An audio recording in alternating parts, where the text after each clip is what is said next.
Hello, everyone. I hope you can hear me and see me. I'm thrilled to welcome you to the last edition of the Disruption Forum this year. I'm Radek Zaleski and I'm senior partner at NetGuru.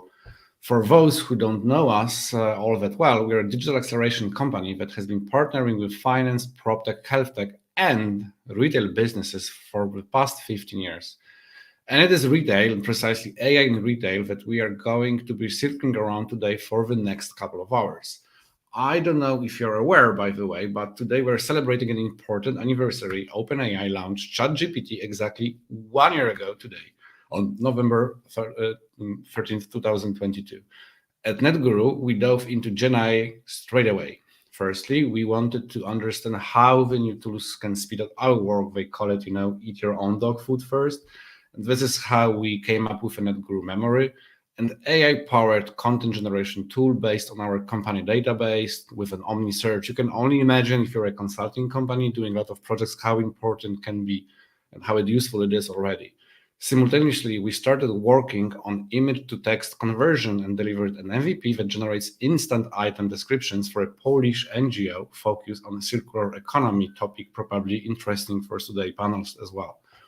We quickly rolled out AI workshops for our partners across the industries and found out that there is a significant traction among retailers foremost. This is really interesting about the generative AI, that this industry really is fast to action. Some of the AI-powered solutions that are being implemented literally as we speak. HMN Group launched Creator Studio, a generative AI-powered custom clothing creation tool. Target, the American giant, is developing in-store signage copy, all created by GenAI. Netherlands-based global luxury retailer Mytheresa uses GenAI to improve product recommendations, and they saw, based on the number that we're giving, 15% reduction in e-commerce returns this year. Today, we are going to talk more examples and more case studies and more generative AI with our wonderful speakers from companies such as Microsoft, IKEA, OLX, Danone, or Delivery Hero. By the way, it's always great to see our customers on the list. Have a great time exploring new ideas wherever it is you're tuning in from. Have a good time. Thank you very much.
And how about now? Is it any better? Trevor, so I was saying, and you Gotcha. heard from my lips, I was saying 1 2 1 2, can you hear me? And you could not. But these things happen. Trevor, it is my absolute pleasure to host you for us to open today's Disruption Forum following Radek's speech with this Bloomberg or CNBC style fireside chat. So most of you in the audience might not know this, but Trevor and I, we've spent around 5 minutes speaking before this, but the goal of this panel is also to show you that you can become absolute friends over common topics such as digital, tech, retail, and AI. And actually, unlike most of the panels that we will be having today, today's panel will be touching on the in-store aspect, in which Trevor is an absolute expert. But Trevor, if I just told the audience that you are the head of this or that at the other company, I don't think that it would do you justice. I know that you have prepared a much broader and much more interesting intro that only ends with your current position. So please introduce yourself to the audience.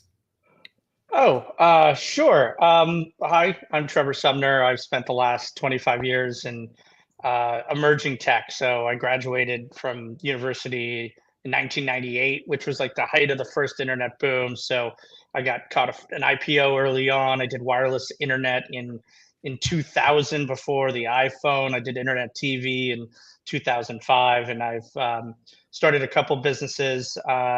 One, a local social media marketing platform focused on brick and mortar to drive online to in-store that I ended up selling to the Blackstone Group.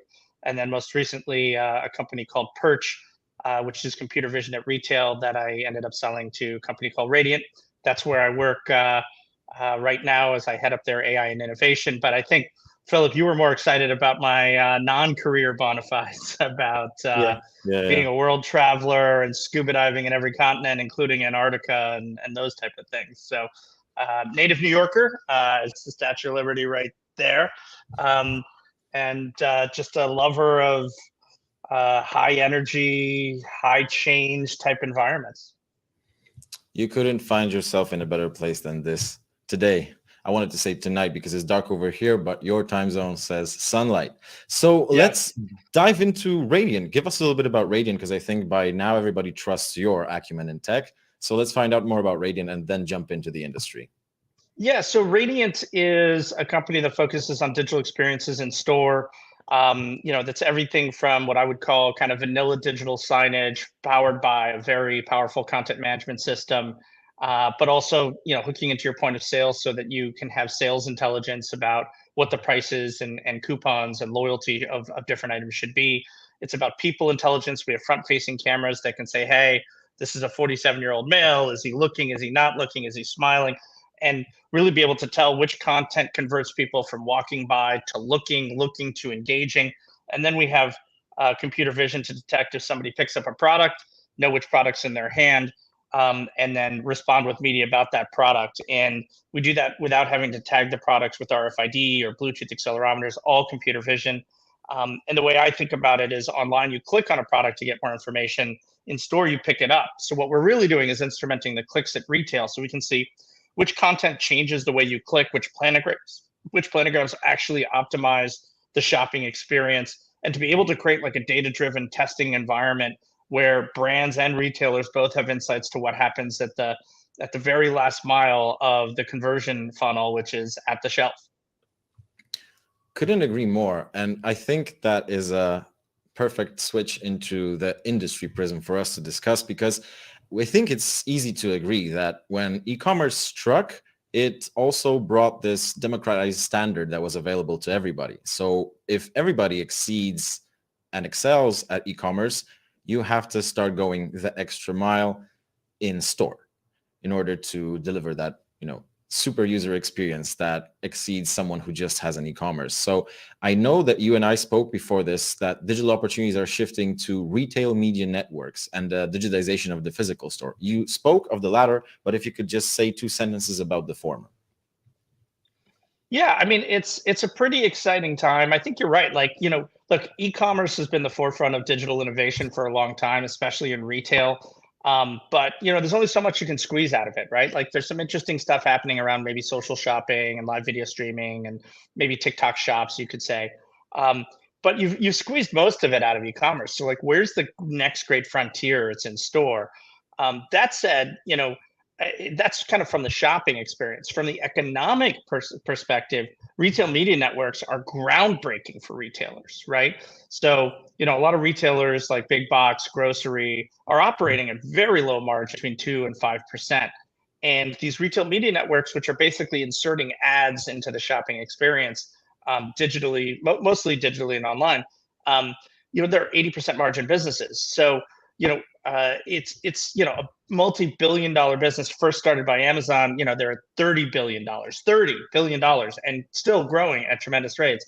But also, Walmart has built $1 billion business in like 2 years, right? Instacart, which is a wildly unprofitable business that was, basically unsustainable, all of a sudden is an advertising company, right? Not a delivery company. And so, it's really transformational what can be done. Dollar General, which you think of as a low margin discount, makes hundreds of millions of dollars on repackaging customer data in rural areas that, customers that most people can't reach. So super exciting, just from foundational differences in the margin economics. Just the stat that gets me is if you could increase your grocery revenues just by 4% with retail media networks, you double profits. So the opportunity to really double the value of some retailers, it's tremendous. Especially when the consumer behavior hints into more saving, less disposable income kind of behavior. So definitely retailers have to perhaps not fight back, but respond. I think that would be a better word. So I also wanted to pick your brain on this. Since you are an expert of the in-store experience, would you agree that there is a lot of room for improvement, for imagination, that the store has been left as we know it largely for decades in the same state? So I'm wondering if you're just going to agree with me. If you're going to disagree, tell me why. But also what I'm looking for is, can you tell me what was the most amazing, heartwarming in-store experience that you can recall? Not necessarily by Radiant, but I won't be surprised if it is done so. Yeah, I agree with you. I mean, the store hasn't changed, and I've been trying to sell technology in store for a long time, and it's like a Sisyphean task. Like it's pushing rocks uphill, and it's in part just because of when you talk about like digital in store, there's so many different groups that need to be involved. There's marketing, there's IT, there's merchandising, operations, and so it's just very difficult to get done. Whereas adding an ad to your search results on an e-commerce site is really easy to do. And I think there needs to be a transformation in terms of kind of the way these groups work together, the culture around data and technology for in-store, and we're starting to get there. But yeah, I mean, you look at like the news, right? Like Walmart is making multi-billion-dollar investment in stores. Okay, what are they investing in? Brighter paint, better lighting. Like it's like paint, lighting. I mean, those things work, right? But that's where we are right now. Now, truth be told, right? Like there's additional things that are happening. People are powering under the floorboards so that we can get power to the shelves. There are a lot of these kind of like physical obstacles that have prevented the evolution of store. And take Walmart as another example. They're also did a deal with SAS Magatak to bring in electronic shelf labels. So that type of stuff is coming. It's just so much more slow going than adopting technology, in an online native digital manner. And so then this goes to like, what's the great experience? For me, the greatest experiences have been those enabled by sales associates who really connect with you, because from a connection perspective, to a great deal of extent, the store hasn't connected with its shoppers outside of that. And you can look at some really interesting activations, flagship stores, and I can talk about some of the amazing things that that have been built, but very few of these have scaled. And so what I really look at is like, what is the technology that has scaled this experience? And I think we're still very early. I mean, I love a bunch of the stuff that we've done, from the Macy's Fragrance Bar. Or virtual try-on is a great example of some technologies that have scaled in beauty to allow you to try many different makeups and engage with a lot of different products that wouldn't have been possible. But for the large part, we're still waiting for that digital platform to enhance the physical store experience, as you mentioned. All right. Seeing that we've got 4.5 minutes, I want to be extremely useful with our time. So 2 topics. Number 1, and let's try to allocate time equally. You mentioned something very important a second ago, that it is all about the people working within the organization. So we're looking at organizational dynamics, because we have to remember that even when we're looking at an AI, then we're looking at LLM, then we're looking at the entire process, there's data, and the data was most likely, at least initially, collected or designed to be collected further so by humans. So I'm pretty sure you're going to tell me something about the organizational DNA here that enables and encourages such movements. Yeah, look, I think there's a lot of technology platforms for for basically galvanizing your frontline teams. We have a employee engagement platform, for example, that gamifies sales, messaging, task management. There are a variety of different startups that have raised a lot of money. People like Ubic and Beekeeper and others. Tulip Retail has been, there for a long time, where people with iPads can do merchandising, and you walk into Bonobos, they know who you are, and they can say, "Hey, we've got a new color in that pants that you've loved." So there's a lot of technologies being involved to galvanize the employees. I think ultimately there's like just this opportunity to kind of marry the shelf digital with the employee messaging, and to be able to automate some of that. And to your point, a lot of that's challenges around data collection, and there are new AI techniques. I talked to a company called SmarterX yesterday, where they're looking at all the different components of every different product, how to dispose of it, waste of it, donate it, reuse it, etc. And how they're using AI to basically do analysis of products and SKUs and all your product information management systems. Those are huge problems where AI is going to make it really easy to kind of square the circle between disparate data sources, identify conflicts, and create a master level of truth, so that you can have much better data to make decisions and even automate those. Amazing. I actually was writing it down because you said Smarter X is the name of the company that you spoke to yesterday, right? Because they sounded like they do stuff revolving around circular economy. Seeing that we've got 2 panels around this today, I'll want an intro from you, but that comes later. My last question to you is, we wanted to talk about the future being digital. You mentioned electronic store labels, digital shelves that probably know you take off the product, it recognizes the weight that was removed, shows you a relevant ad. Autonomous stores, what's your take? So autonomous stores, it's great, but really too expensive, and a little bit still of a gimmick. Just like any technology, the price is going to go down on a regular basis. But I think there was a lot of excitement about it. I think a store has to be more than being able to spend less time at checkout, right? Like that's a component. If you have really long wait times and it's just a pain to check out, that's a friction you want to reduce. I get that. But the big question is, why am I in the store in the first place? Like, what is that shopper experience? And you've hit on a couple different technologies that I'm excited about, like shelf labels, where you can update pricing, you can look at discounts, and kind of guide me in the right place. Digital at the shelf, some of the digital signage things that we're doing, so we can actually allow brands to do the storytelling. You can find the right products based upon your need. And I think that starts kind of expanding out, like in a big way, when we can do this in a scalable kind of way, where everybody has wearables, right? Like, if you're talking about 10 years from now, that's the type of thing where I'm really excited. And the cost of all these things are going down over time. So, I think the challenge for most retailers is like, what can you do now? There's a lot of focus on the store of the future, and like, hey, we could do this in 10 years. That's great. But why aren't you implementing technology that can be implemented now for digital at the shelf? And I think, again, it goes back to that culture of, I want digital in the store, but I don't want it to be Times Square. How do we make it helpful with lift and learn technologies and computer vision that actually helps the shopper, improves the shopper experience, but also has the economic benefit of plugging into these next generation retail media networks, where brands pay for it with net new dollars on top of trade dollars, hooking into national advertising and the like, in a way that's so remarkably profitable. Carol Speakerman talks about the retailer as a platform. It's a media platform, it's a data platform, it's a customer platform.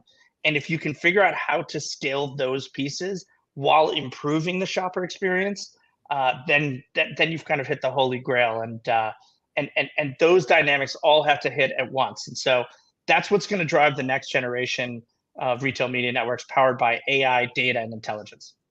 Trevor, thank you for that answer. I wish I had time to disagree, because my opinion on autonomous stores is completely opposite. However, we are running out of time. So Trevor, let's take this separately and discuss. Whilst, dear audience, thank you for coming to this panel, and thank you, Trevor.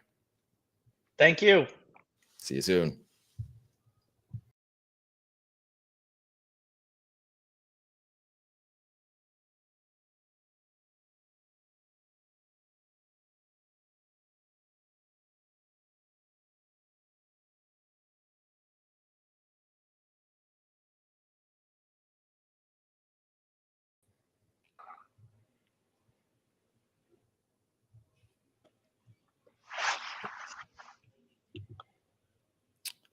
It's good afternoon for everybody, right? Or is someone in a wildly time zone here? No. Good afternoon, Philip. Hey, Jacob. Shane, Jakub, it's my absolute pleasure to have you here. We have, I believe, quite a bit of time to discuss from concept to consumer, circularity embedded in retail operations. And it's a very interesting panel due to the nature of the companies that you come from today. Because whilst Shane Stewart is the director of product design at OLX, and everybody knows OLX as a major player in the circular economy because they are the catalyst of typical human behavior, simply wanting to keep things going, whilst IKEA is a manufacturer who has to look towards the aspect of circularity in their business. So I think that lends us a very interesting surface for a conversation that will allow us to look at multidimensionally. But I speak too much. It is your turn to introduce yourself. So Jakub, if we could start with you telling us about your position, what is the set of competences that come with your position, and ideally, why do you work where you work right now? Surely. Hello all, once again. I'm leading the digital portfolio and deployment team. So we are taking up the whole digital landscape of the digital solutions in Poland, at IKEA Poland. Me and my team covering actually all the digital solutions that are both customer or coworker facing. Regarding, so probably this is this is the disruption forum that is like deeply rooted with my area of focus and interests as well.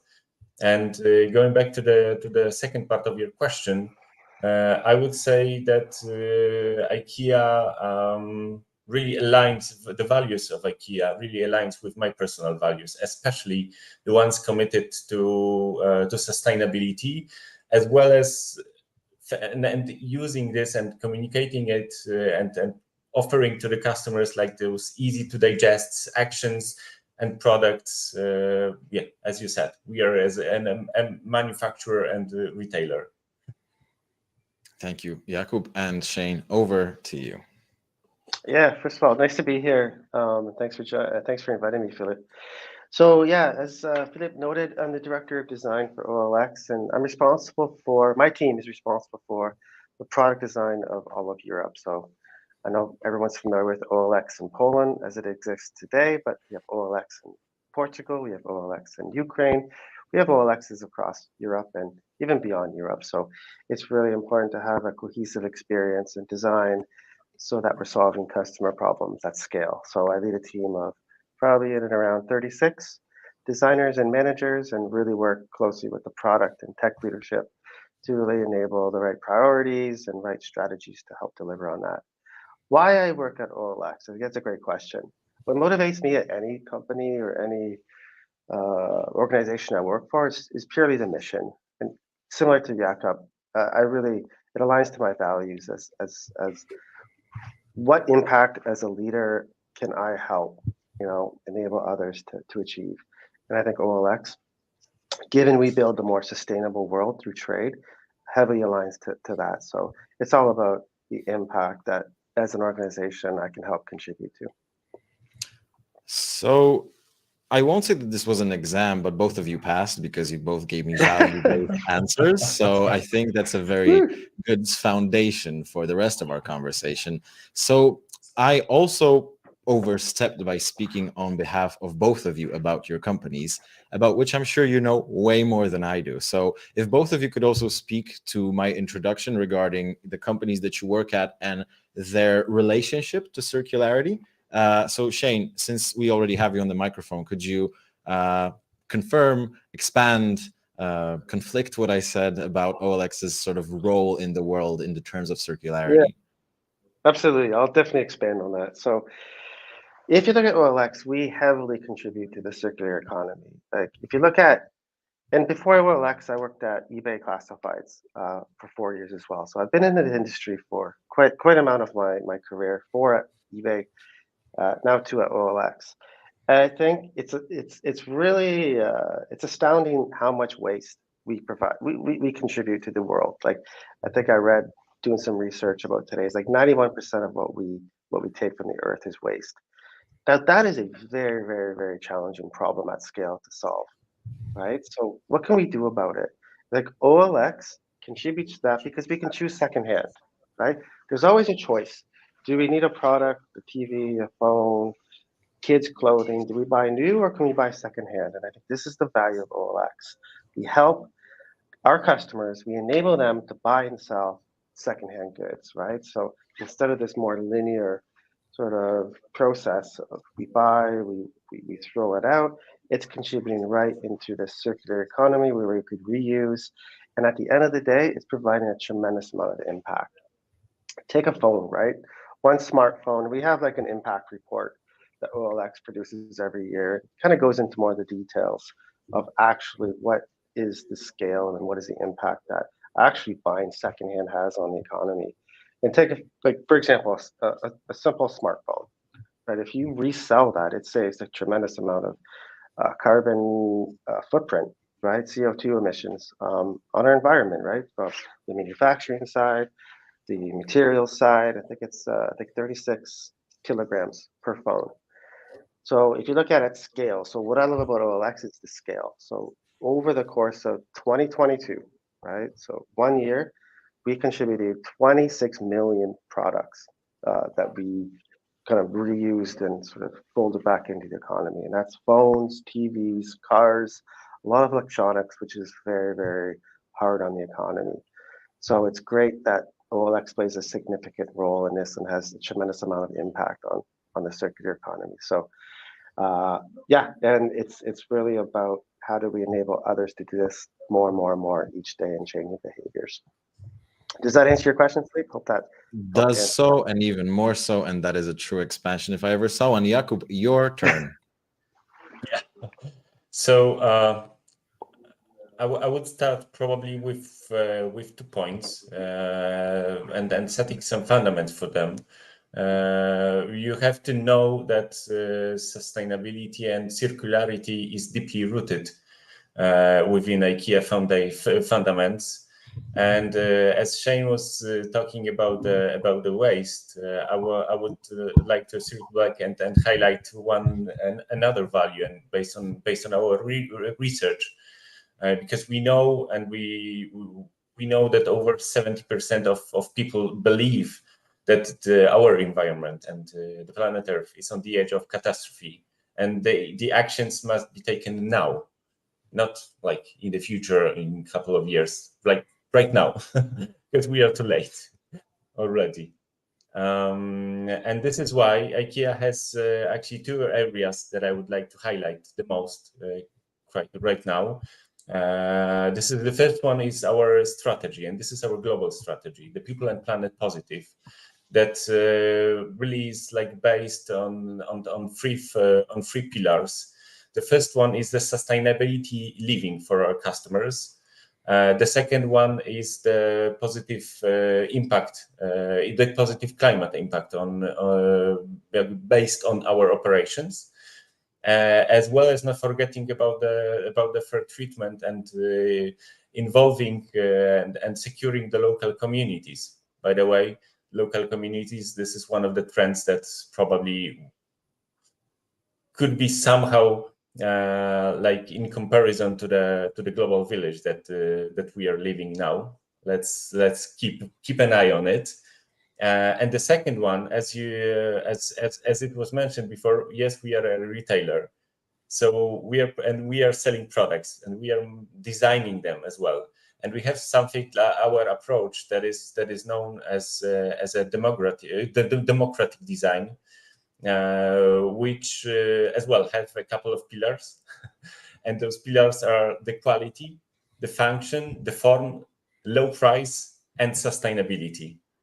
And with those like approaches in mind, we are taking a couple of concrete actions, but I think it will be enough as an introduction then about IKEA and about our approach. And but maybe I will add something more, because that was a bit of a surprise, but a positive surprise for me. Yesterday there was an announcement and the summary of all the Inca investments done and planned in terms of as well the circularity and sustainability. And based on that, until the 2030, which is as well, the 2030 is a goal. The year of 2030 is as well a goal for IKEA to be completely what is it called, sufficient in terms of used and produced energy. Because yes, a couple of our companies, like we are owning the green energy, the wind farms, and we are investing in solar panels and so on and so forth. Going back to the investments I was referring to, there is another additional 1 billion euro investments in energy transformation, as well as 6.5 billion to invested into renewable energy until the 2030. So you mentioned something super important, but I'm getting an echo from someone.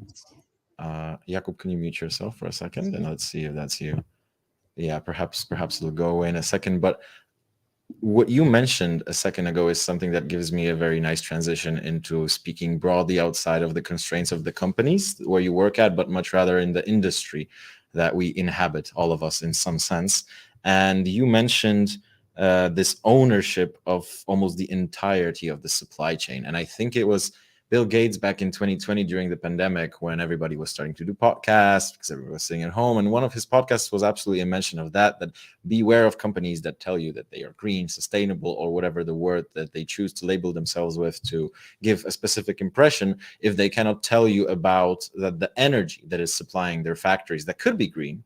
If that energy isn't green itself, then, this is just layer number one. So it's very interesting to hear that 3 years later, it's something that Bill Gates, at least he couldn't criticize IKEA, at least. So, we're moving that way. And just recently, before this panel, when I was preparing for it, I found that one of my friends, who actually is in the audience from one of the big four consultancies, gave me a reality check about the circular economy and the state of it. And he actually mentioned IKEA as one of the absolute leaders, at the same time outlining that this is a problem that is sort of a catch-22 for various reasons. Not only the fact that, of course, each company would rather sell another product instead of trying to get the product to be reused on a sort of just bottom line basis. And at the same time, even before that, we have the issue of the environment, right? At which point are we able to have enough resources to keep producing before we sort of have to employ circular economy just so the chart doesn't fall apart? So what I wanted to invite all three of us is to have a moment of a discussion and think about what can we do as sort of a collective of digital decision makers, because I'm not only thinking about the impact that NetGuru has when working on its clients, I'm also thinking just within your personal positions. Both of you manage teams, and the way that you speak to those teams, the way that you lead those teams, these are things that, are railways, guidelines for them to act in a specific way. So what can we do in our respective positions to set the foundation for the circular economy, even more so? And of course, Shane, I know that you have a very easy answer to this, seeing that OLX is just helping out with the circular economy overall. But seeing that you've been at eBay in a similar position that you've been right now, from you, I'm looking more for advice for other leaders in your positions. So, and we are in the middle of our panel. We have 15 minutes left. So, gentlemen, discuss. Yeah, that's a great question. I'll certainly chime in. I think, I'm a designer, right? My DNA is design, a problem solver at best, right? And I think we really need to approach this as a design problem, right? We need to be designers, to put our designer hats and understand the problem we're trying to solve. And also look at other cultures who have done this right, right? What I mean by that is I've traveled and worked abroad in Germany, Thailand, and now I'm in Portugal. And as a Canadian, it's hard not to notice how each country and culture approaches recycling and this whole circular economy. When I was in Berlin, very much a culture that values recycling and has put this as a priority for their own particular country and culture, right? So we have to be researchers, understand how other cultures are doing this right. And I would say I could boil this down to a couple points. Think like a designer. Make it super, super easy. Changing behavior is not easy, right? As designers, this is what we're sort of faced with in our own product worlds that we design and try to influence certain users to accomplish that goal or whatever outcome that we want to drive. So how do you change behavior in a way that's not telling them what to do, but do it in a way that they see value, right? So for example, Germany, they have a great depositing system that incentivizes them to to recycle their plastics or their glass through financial incentives, right? That's a great way to do it, right? And also, like, use the behavioral psychology principles as designers, right? So how do we use, these are global principles such as like scarcity or social proof to really help influence how people can change behaviors to contribute to how we can improve the environment. A great example is hotels, right? I'm staying in a hotel right now because I'm working remotely, and it's always expectation of reusing your towels, right? So it's these little elements that hotels can play into how we can change behaviors of using towels less in our hotel experience. And there's companies that A/B test certain cards that they have within the hotel to really understand how they can incentivize others to use less towels, which again is helping the environment, right? So social proof, using social proof. There's this one company, a research topic that we're working on in a previous role, that by just changing the language of the card inside the room to say, well, 30% of other guests all recycle their towels, this using behavioral psychology principles to really change and influence others to come on board to that sort of, in this case, really reuse towels. So just to summarize, I'd say think like a designer, research and understand why it's successful in other cultures, and also understand how to change and influence behaviors in a way that's going to incentivize and motivate them to change from what would be considered, not circular economy principles or behaviors to one that's actually aligning to saving the environment. Yeah. With regards to the towels, I've seen them usually offering a complimentary drink or some sort of, culinary equivalent to you being careful with your towels. But Shane, I gotta say, I think I heard a little Robert Cialdini influence over there when you were listing all of those principles exactly. and giving all of those examples. So Jakub, over to you. Both of you bear a large responsibility because the way that you lead your teams impacts the work that further impacts every end user. So your turn to tell us how you hold that great responsibility, that great power to do good. Yeah, once again, while thinking about it, I would probably highlight two areas the most. The first one is education and advocacy, and like really using our own channels to somehow amplify the messages and to show examples how we are dealing with it. I could as well mention, of course, that the topic of technology integration, and we could talk about some probably how can AI enhance our energy efficiency. How can it help us in the supply chain? How can it help us in production chains and so on and so forth?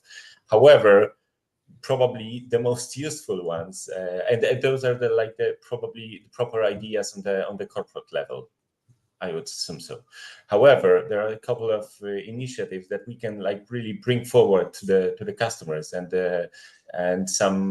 our customers, and to think how we can, if the customer, taking IKEA as an example, if the customer bought an IKEA armchair, 3 years ago, and he's now changing the style of his apartment.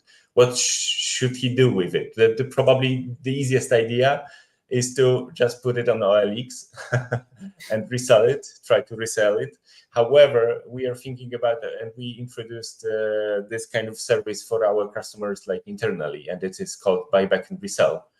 And I can share with you that it is like, I think for 2 seasons now in Poland, especially highlighted during the Black Friday. Surprise, surprise. And I can share with you that it is like getting more and more popular because we have like the number of customers that are using this service has tripled over the year. So this is showing us a kind of a trend, as well as as well as there are some products. In example, taking IKEA example once again, that are in example being brought by the customers as with some after some claims, or after like, I just don't want to use it. It is possible to bring like already assembled product back to IKEA, and then like the customer is receiving the prepaid card to IKEA for it. But we have to do something with this product, and we are not destroying it. Absolutely no. I'm probably sure that it is like super known in Poland. This department, the recovery department, and this it is called in Polish the okazje na okrągło. So like the department in which you can find some offers, like not fully not the product we like with like the super new with but still with a really good quality. And it is like super popular in Poland actually, and we were taking into consideration and comparing ourselves to on the global market. Poland is one of actually in big three of the countries with the most interest in this type of sales. We sold last year 1.8 million products using this department. So this could be as well like an idea of how this could be this actually chain of products, of not like making the waste bigger, but trying to reduce and trying to reduce the waste and reuse the products that can be this could be an idea as well. Sure, thank you, Kuba. And we also have a comment from the comments section, naturally. Not a question, just a comment. It says Japan is huge in terms of circular economy, used clothes, furniture, electronic stores on every corner, recycling system. This is also part of our cultural background. And I'm only raising this comment to sort of, confirm what has been said both by Shane and by Jakub with respect to the cultural differences and aspects, that it seems to be a matter of how you prepare the infrastructure and the sort of UX happy paths thinking as designers would for general civilians to go about their day. And seeing that we are nearing the end of this panel, I wanted to touch upon one last topic, because of course, out of the three of us, I am the least technical, if I could even be called technical. So this is what I think, and I hope that you will either tell me that I'm wrong and teach me why, or maybe I'm going to be lucky and this won't be the time that I'm wrong. So I'm looking at it this way. Right now, circular economy, either as an approach or as design-based thinking, is something that market leaders like yourself think about, consider, implement programs, make sure that the world goes round. I would like to raise something that both of you definitely know, which is accessibility. Accessibility as something that initially was, I'm looking for the right word to not diminish the importance, but much rather mark the lack of attention that it should have received initially, and that it had to take time and time and time between learning that accessibility is something that several users might need, over to a moment where we are right now, where accessibility is standardized into WCAG, and there are levels to the standard, and every website, when gone under any audit, simply either fails or passes in flying colors. So do we foresee a similar, perhaps not regulation, because it's not really regulation, it's an evaluation of whether a business is doing its part, even if it's not like OLX being a major catalyst and push in the circular economy topic? Yeah, I mean, that's a great question, right? Like, if I look at accessibility, You guys separate it, right? I think accessibility, right, is I think it's a human rights. It's an equality and inclusivity issue, right? And I think this is where I think if you look at cultures, it's universal, right? And I think to Jakob's point, I think it really boils down to how can we market and advocate for how important circular economy or saving the environment is, right? I think accessibility has done a really good job of framing this in a way that is kind of a little bit more higher level into how we want to operate as a civilization and as a culture, right? I think there's a lot of opportunity for others to really highlight this and frame it in a way that really impacts people on a very human level, right? Because I think environment is really, and hopefully we'll see this generational, right? And to Jakob's point too, I think it's about school programs and getting people really on board to this early in the educational programs within our schools so that our future children and our generations ahead, this is not going to be an either or here it's going to, it's really going to be ingrained in their DNA as something important, right? So I think it's really about how we market it, how we frame it, and how we advocate this and educate this in our schools. Okay, so I will say this because I want us to, argue a little. We've got 2.5 minutes left. What else are you gonna do?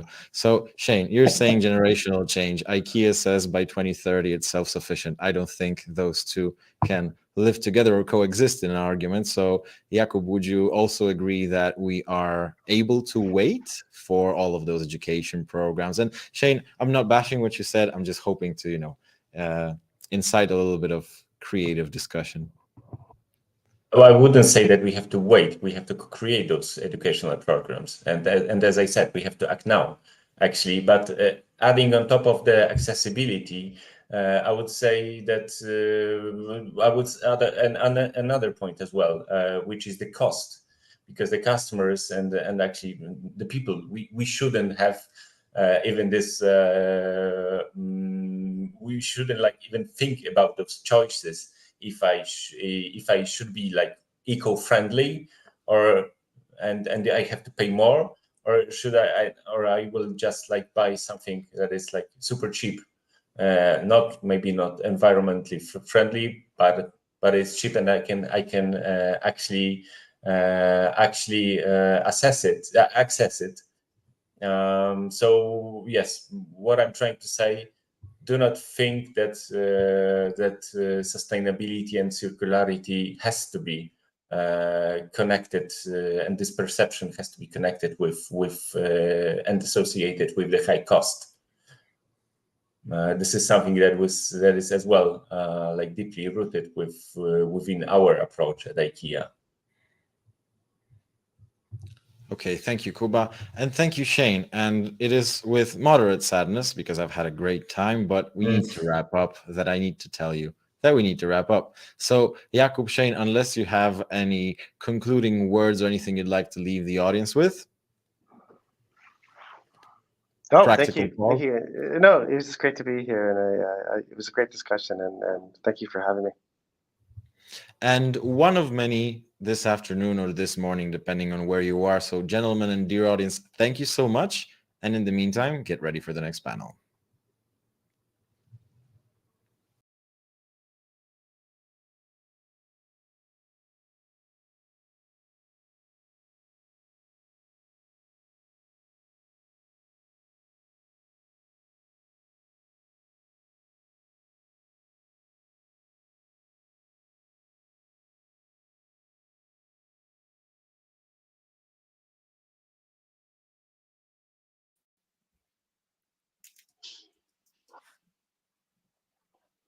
Hello, everyone. I hope you've been enjoying the show so far. The previous panels were definitely super insightful. Kudos to all the speakers and, of course, the host. And by the way, my name is Michał. And my name is Radek, and I also hope you enjoyed the event. Together with Michał, we work at the retail innovation team at NetGuru. Yeah, great to have you with me today, Radek. I believe these days everyone, or at least everyone who came here today, knows that generative AI is the next big thing, and this trend will change the landscape of technology forever.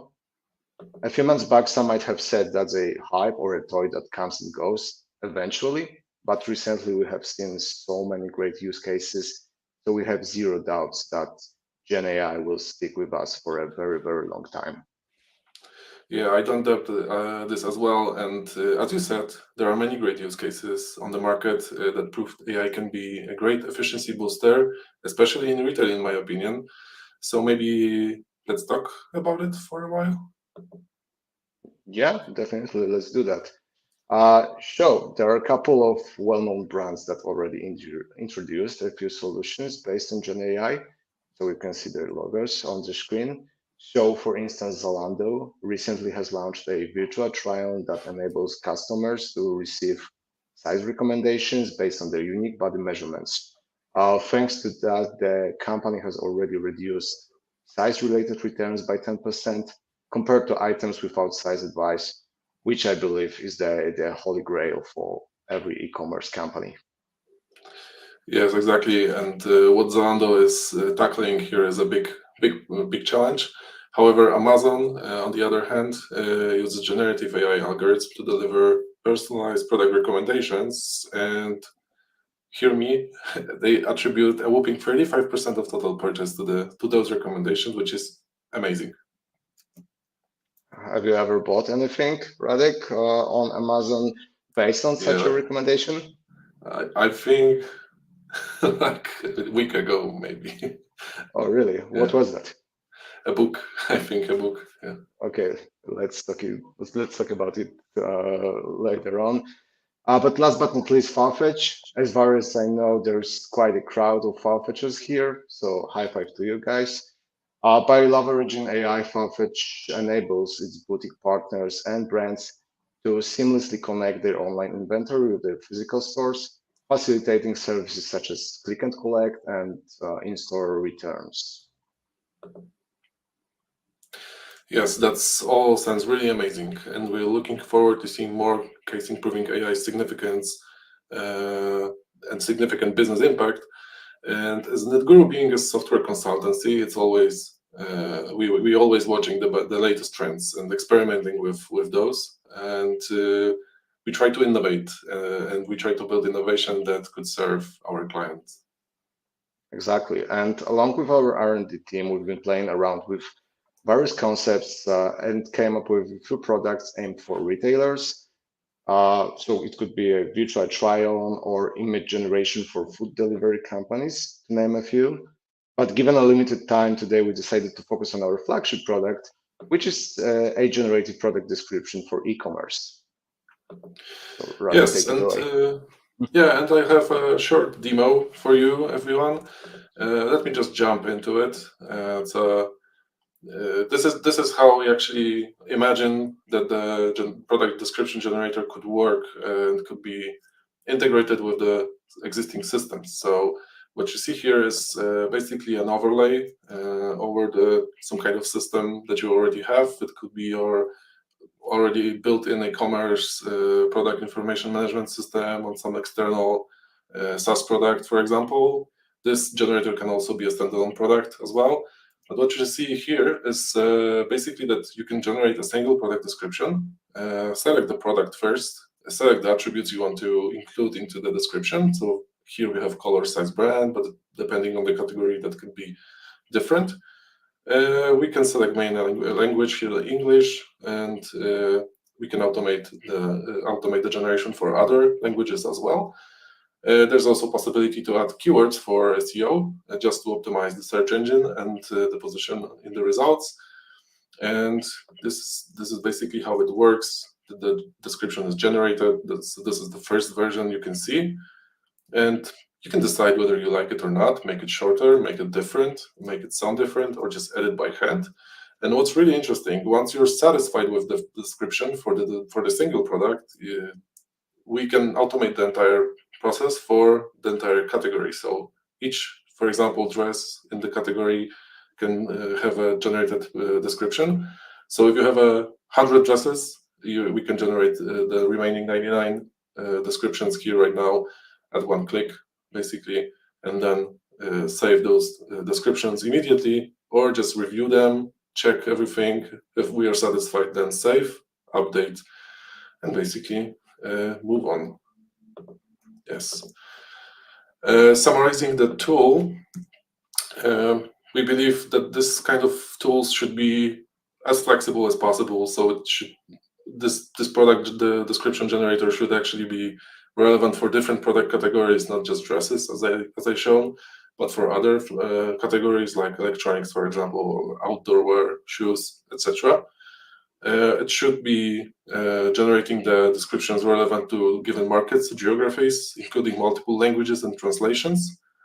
We also believe that those kind of tools needs to be tech agnostic so that everyone can use it, depending on whether you want to have this integrated into e-commerce platform or product information management system, or just have a standalone software to do that. And that means that this also is a bespoke solution. It's tailored to the needs of your business and market, and just basically we can fit it with different, for example, large language models underneath this.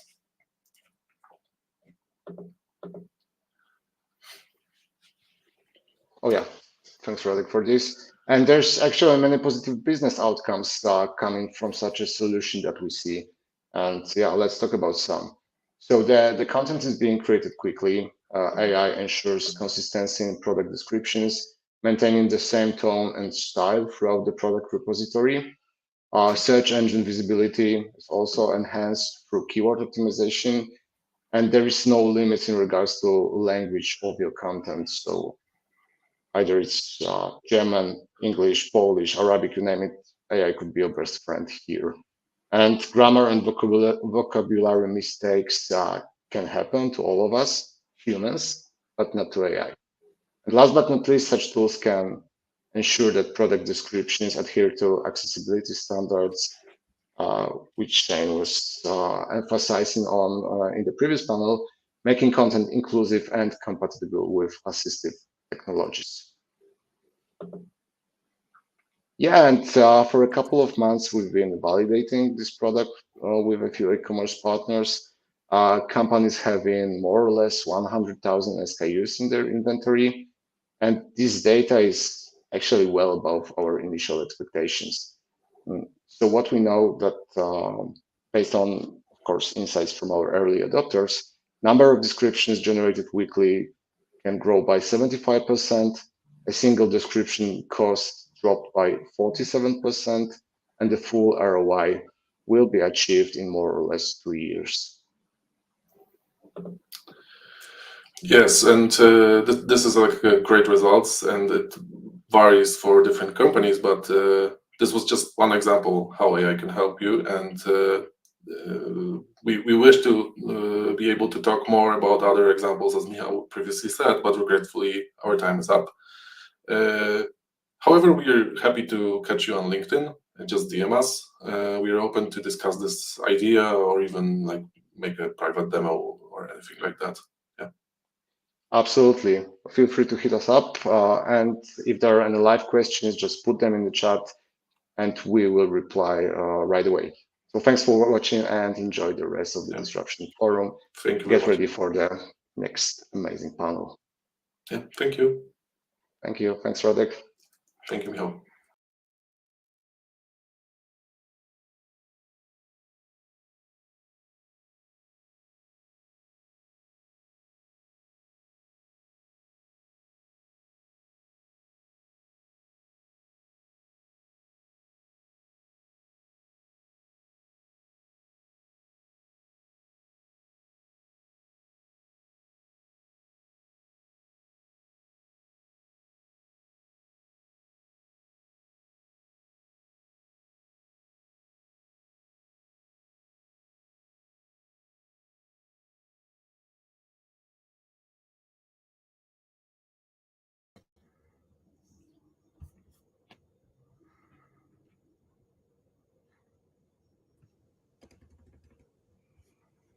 Basia, I think that you're muted. Yep. That was a great start. Thank you very much, Magda. No. So I was just saying hello and welcome to the Disruption Forum AI for Retail 2023. Today, the key topic will be creative ads and retail's omni-channel holy grail. And as you can see, there are amazing speakers with me. And it's Magda Wysocka, the Director of Advertising Monetization at OLX Group. Hello, Magda. And there's also David Piamovar, the Art Director at Snono. My name is Barbara Lewicka, Consulting Director at NetGuru, and we'll be discussing the creative ads today for the next 20 minutes. So maybe let's just kick off with a very light question. David, Magda, how are you today? How is it on your side? Let's start with you, Magda. Is it a busy day for you? Busy week? How is it going on your side? It's busy, and it's we still have some fresh snowfall in Warsaw today. So it's the part when it still does not melt, so it's still good. Right. Beautiful. Thank you very much. And David, how is it on your side? Good. Everything's good. Also, we was busy today because we are working from the Sunday, and Thursday for us is the last Friday for the normal people, but it's our working day. I believe we have finished everything. Okay, well, so you're about to start the weekend. That's actually super nice. So is that your last meeting for today? Yes. Okay, there you go. Beautiful. So David, Magda, let me maybe start with a question about to allow the audience to meet you a little bit more better and to put everybody on the same page. And I would like to start with Magda and ask you what led you to your current role, and how has your background influenced your approach in ads in retail? So in very short, I would divide my professional life into three parts. First, the brick and mortar part. When I was 11, I started helping my parents in their garden shop, serious business. And then I moved on to the digital life. So the Google part, I joined Google in Ireland and have been there for around 9 years. It basically shaped me as a professional person in terms of digital advertising, generally digital world. And for the past 9 years, I've been continuing my mission in digital, but on the other side. So first, I was advising how to invest money wisely to make your business scale. And now I'm making money on advertising. So that's the fun part. Okay, there you go. So there's a true segue over there that can be clearly visible. And how about you, David? To be honest, before the Snono, I don't have an experience in retail but I'm in Snono already 4 years, and that's also my experience what I have in retail. Okay, brilliant. Thank you very much as well. And where do you draw inspiration for your ad strategies, David? How do you see? Is there any personal impact on that, on how you approach this? To be honest, last maybe 6 months, we are switching to the AI. We are using ChatGPT and also we are for the strategy. I mean, we are asking some of questions how to build our process and how to build our ideas. Also, we have a lot of inspiration. We are not using AI and ChatGPT in this case all what generating for us. We're taking the some parts and using, and then we are adding from our end, and then we are producing all these materials. And mostly we are using for our ads, we're using the ChatGPT and Midjourney and some maybe products from the Adobe. Okay, so you're mixing the two, the beauty of AI and the beauty of human brain. Okay, brilliant. And Magda, back to you. Because you're working on a bit of a different side when it comes to ads and precisely it's ads monetization. And I'm wondering how important it is usually to fit with the communication, meaning it doesn't matter where the ad is presented. How does that work? That's not an easy thing to answer because it does, but also it needs to kind of follow the user. So it's a silver bullet to find the user in the process at the right circumstances. It's very hard to handle, and as probably people on the performance side of marketing, could be the evidence to that. But yeah, it's a kind of a wet dream of a publishers, I would say, as the owner of advertising space. If we could fit the communication, the ads precisely to the context and the user. So yeah, it does matter because it makes it more efficient. So if you can adapt to these circumstances, and maybe an AI thing would be good for that. Yeah, that's a huge part of success and extra win. Okay, well, that doesn't sound like a piece of cake, definitely. And when you're thinking about the future, David, maybe we'll start with you. And let's imagine that you could create this futuristic ad campaign with AI or other augmented reality technology. How it could look like and how it could change the customer experience for you, David? To be honest, right now, for now, AI it's not our future. It's our right now. It's our reality, and we are right now already doing some materials. And to be honest, if we using we need to just promote. Just for example, if we need to promote some groceries, we already using some AI tools and generate some groceries. If the product don't have a product doesn't have some brand identity, we can use the AI tools and produce all these materials what we have.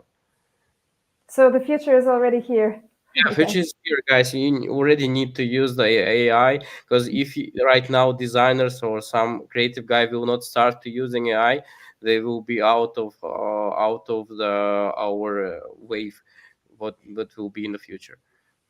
Okay, thank you. And how about you, Magda? What would be this futuristic thing about your Yes. part of the? So my heart still is very much in the performance side of marketing, and having worked for over 9 years with clients, I still I can feel for them when you're looking at the campaign, and then you should need to show the conversions, the funnel, and how well you're dealing with that, how well are you capitalizing on the opportunities. So my dream is very, very simple, yet I think that still in the range of fantasy. I would love to have clients to be more open to tailor the communication. So if I may dream of it doesn't matter even the client, like let's work on the creatives, let's work on the context, let's work on the messages as per the environment that the customer would be potentially in. So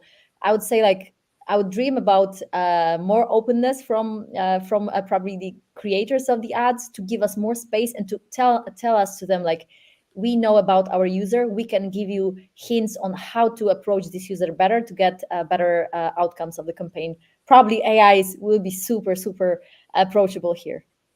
All right. Okay. Well, that sounds like a song of a future. That's for sure. Thank you very much, Magda, as well.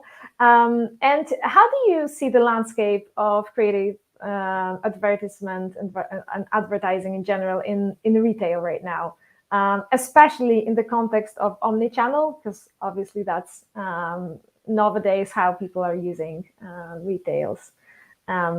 So let's start maybe with Magda.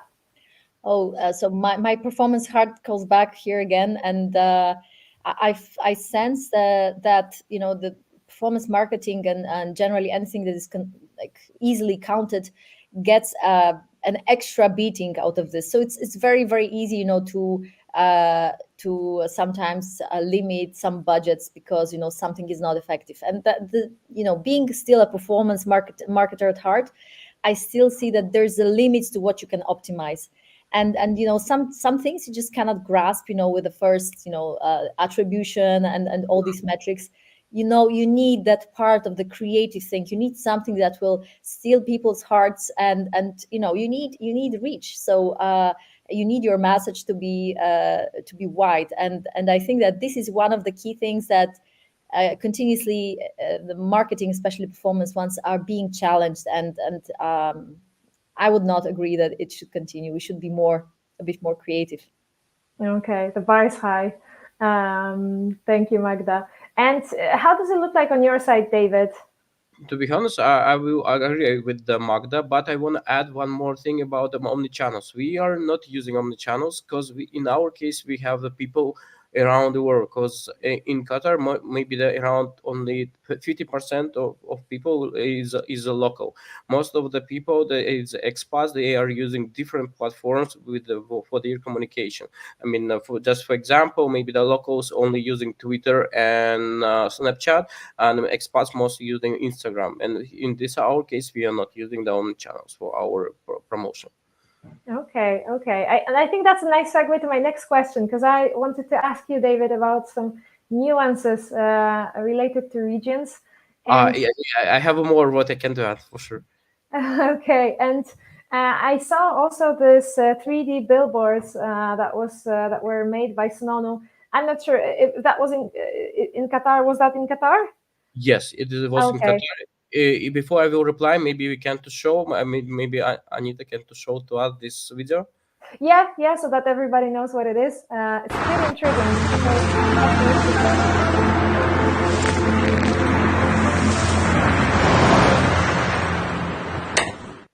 Yeah, thanks, Anita. Yes, we did this in Doha. In Qatar, we have just only 2 screens in the country. To be honest, right now it's something new for this country. Maybe I believe maybe we are maybe first who did some with the with 3D visual effects as some, how to say, commercial product, not just like we saw just like they did before some with some groceries, but it was just like generic thing. It's not like promotion. We was first. Yes, it's technology called it 3D naked eye, and a lot of the screens right now around the world, in China, in USA, and just like here, there's just like 2 screens, and this screen creating illusion of the something going out from this screen, and when people will see that it has some wow effect. And are these ads? Is that normal in your region? No, it's Okay. not. It's not a normal. It is something new for the MENA region, because they don't have a lot of these screens, and also people don't understand how it's working, how it needs produced. Because in Qatar we don't have just any company who can produce. I have my team everyone was remotely in something in Bali, some guys in Georgia, some guys in Doha, because any production company who can produce this. Okay, I see. And where did you derive inspiration for that? Did you? For sure. Also, it was ChatGPT, because I have asked. Yeah, I have asked it. Just it. Also, I did some. I took just some parts of this ideas. Then I will generate. Then I have started working with the CG artists and together we have produced this video. Okay, very intriguing. I would love to see it live one day. So thank you, David. And moving to Magda. Magda, you're very experienced in advertising monetization. And what personal insights you could share about the balance between revenue generation and maintaining a positive user experience, especially after seeing such a intriguing and amazing ad that was shown by David. I was like, that's really cool. I would like to see that one day. Like, I hope soon in Poland, in Warsaw. So yeah, like everybody wants to do cool things, like for sure. And we would love to also, as a part of like OLX business, would love to do these cool things. So so like speaking about like what we as a business, like we have to what decisions we have to face if we have one advertising space. Is like real estate for advertising, I would say. And then you have to decide what kind of communication you put in there. Always there is this thing that if you want to give user a choice, because this is the ultimate like argument that we want to give by advertising. To OLX, like millions of people every day come to sell and buy, and we have like a lot of like new and used things, and the circular economy is growing bigger and bigger. But there's always a thing that you might want to have a choice, and you want to see something that is similar to what you're looking at, or maybe you just want to have this confidence that you're making a good choice by using something or buying something that is used, not necessarily a brand new one. So there's always, this heart-to-heart conversation between the business and advertising, like do we really how confident are we that we want to give user this choice? Is it a necessary thing, and how does that fit within our UX? Because everybody likes to look at cool things like what David has shown, and we want to stay on top as well. So UX and giving the user the choice, it's like two most important factors when making a call. Okay. Thank you very much. May sound relatively easy, but I'm sure that it's super, super difficult and complicated in the real life to actually combine the two and to marry the two. Yeah, thank you very much, Magda. And I have a question to both of you, and we can start with Magda again. And I'm wondering, what would be your dream collaboration or partnership for a campaign that would, maybe redefine the way we think about retail advertisements? Do you have anything like that on your mind? Well, as I said, a secondary thing would be what kind of brand it is, to be honest. But I would dream about working with a marketing team that understands what state of mind are OLX users in, that they're very frugal with how they make decisions, that they want to catch some good deal, and they want to have this trust me, we have a lot of users who really care about getting rid of stuff and giving it a second life, and this is super important to our DNA. And I would love to kind of sit down with somebody who does understand that state of mind and wants to give users a choice that they need, but in the right framing. So yeah, no matter what the brand, the content is what counts. Okay. That's a beautiful conclusion in general. Thank you, Magda. And how about you, David? What would be the dream collaboration on your side? We already did just maybe some dream collaboration with major companies. We did already with Starbucks, maybe with KFC. But for me, the new challenge is to do something with our competitors. I mean, we are right now, we have just complaints between us. Maybe we can do something together, and we will help to the city, to region, to people. Maybe they get more cool experience in our country. Okay. Thank you very much for sharing that as well. And I think we'll have time for one last question. And here I'd like to dedicate a specific question to David and to Magda separately. So I'll start with you, David, this time. Mm-hmm. And as a creative director in quick commerce, how do you ensure that the advertising stands out in this competitive market? I think you showed it a little bit by sharing the video, but if you could add something to it, that would be great.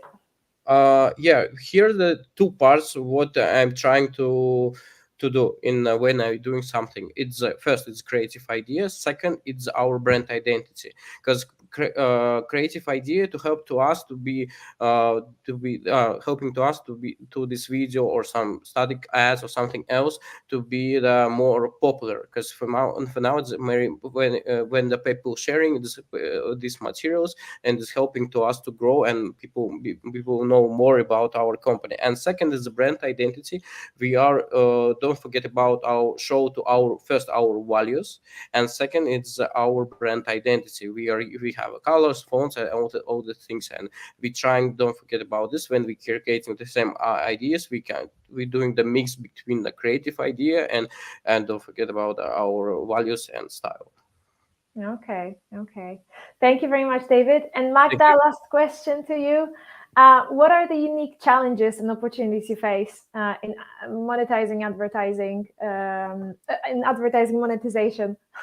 Yeah, but sounds good. Advertising, monetizing, it's rhymes, and it's perfectly fine. So I'm not going to be very original, but probably, we are all being as an industry, we're all being kind of severely impacted by the privacy issues. And also as a user, I'm trying to look at this really in a balanced way. So do I want to be stalked by advertising? Do I want to be kind of followed by the same message? And I think this is one of our biggest challenges, to find the right balance. what, like, how deep do we want to go, and you know, how not harassive do we want to be with advertising. And also big background to this is also our tech costs involved, because you know, if you want to be really grainy in spending your money, this will cost. And you know, so this comes with the strings attached. We are part of the technology, and it is how it is. Brilliant, thank you very much. And yeah, it can depend on so many factors if you feel harassed or not, obviously in the brackets. I would love to dig deeper into this conversation. However, we do need to wrap up. So I really want to thank you very, very much for today's panel. It was lovely meeting you. It was lovely hearing out all of your answers. And I hope you'll enjoy the rest of the conference. Thank you very much, Magda. Thank you very much, David. Thank you, guys. Thank you. Take care. Bye-bye. Bye.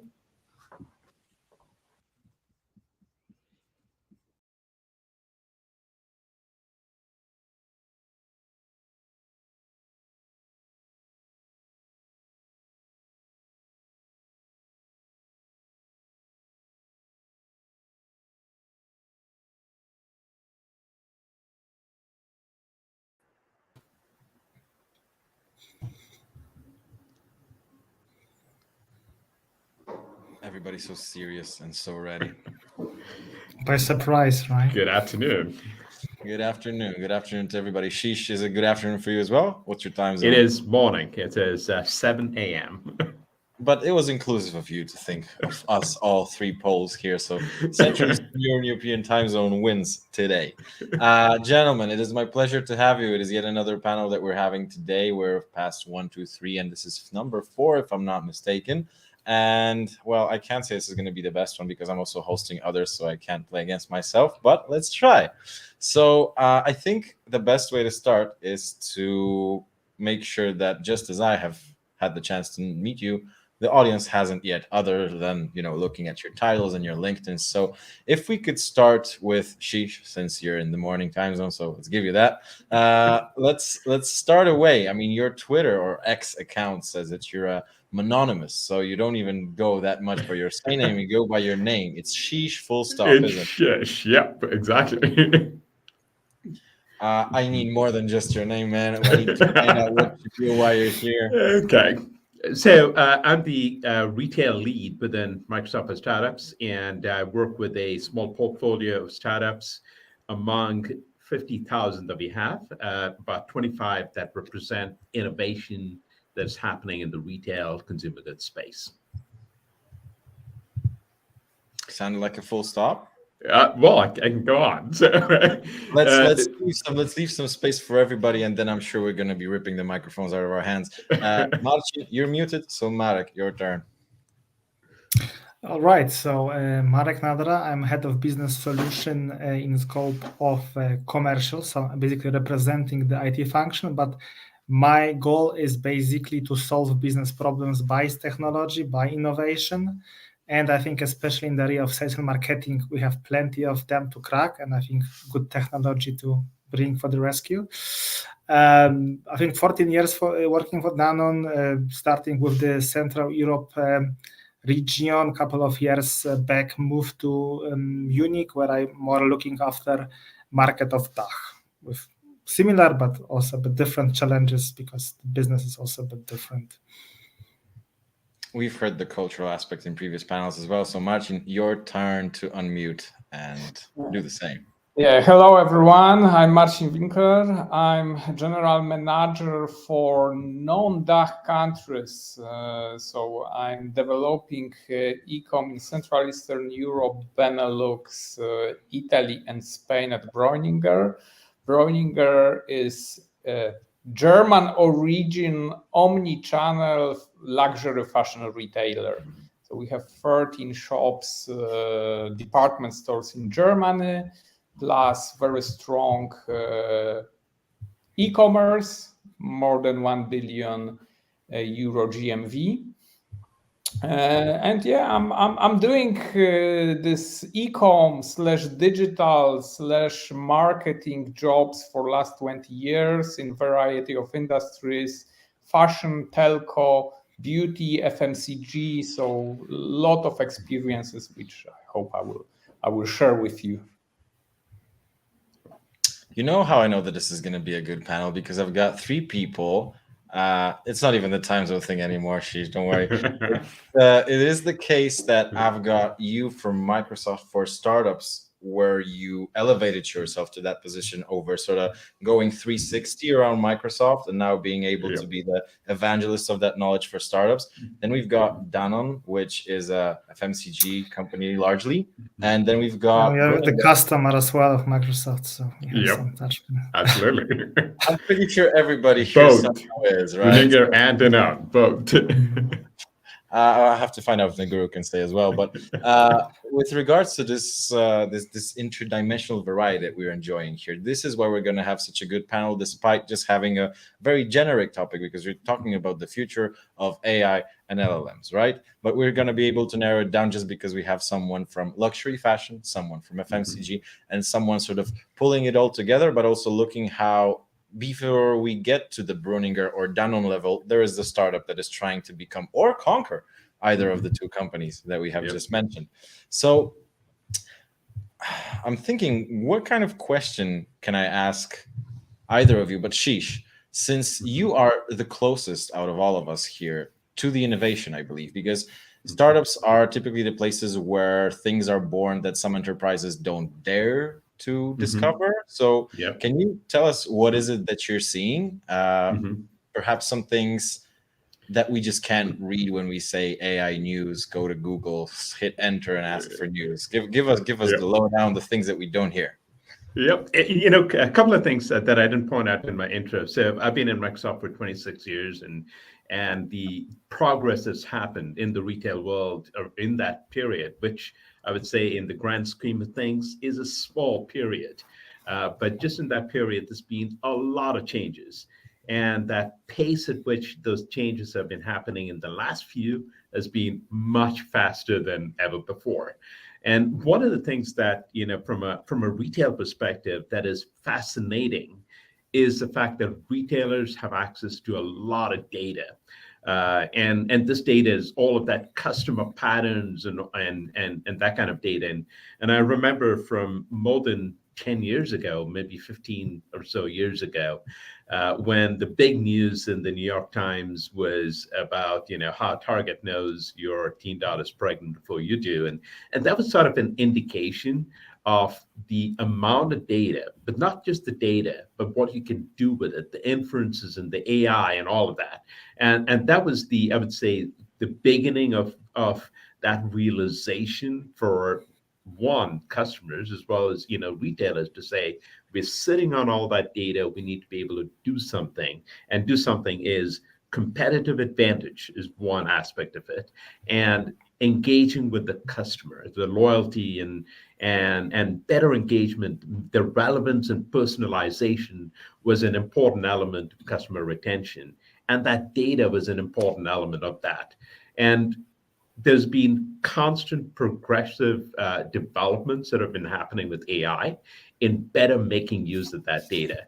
But I would say with the last few months has been, I would say, the biggest development that I've seen, where, you know, with LLMs, the ability to take huge amounts of data to better understand the customer and personalize how you engage with customers, that has been that biggest development. So over the last few months, I would say from a startup perspective, we've seen a huge number of startups get created around this entire body of knowledge around GPTs and LLMs and how do you actually use it with retail.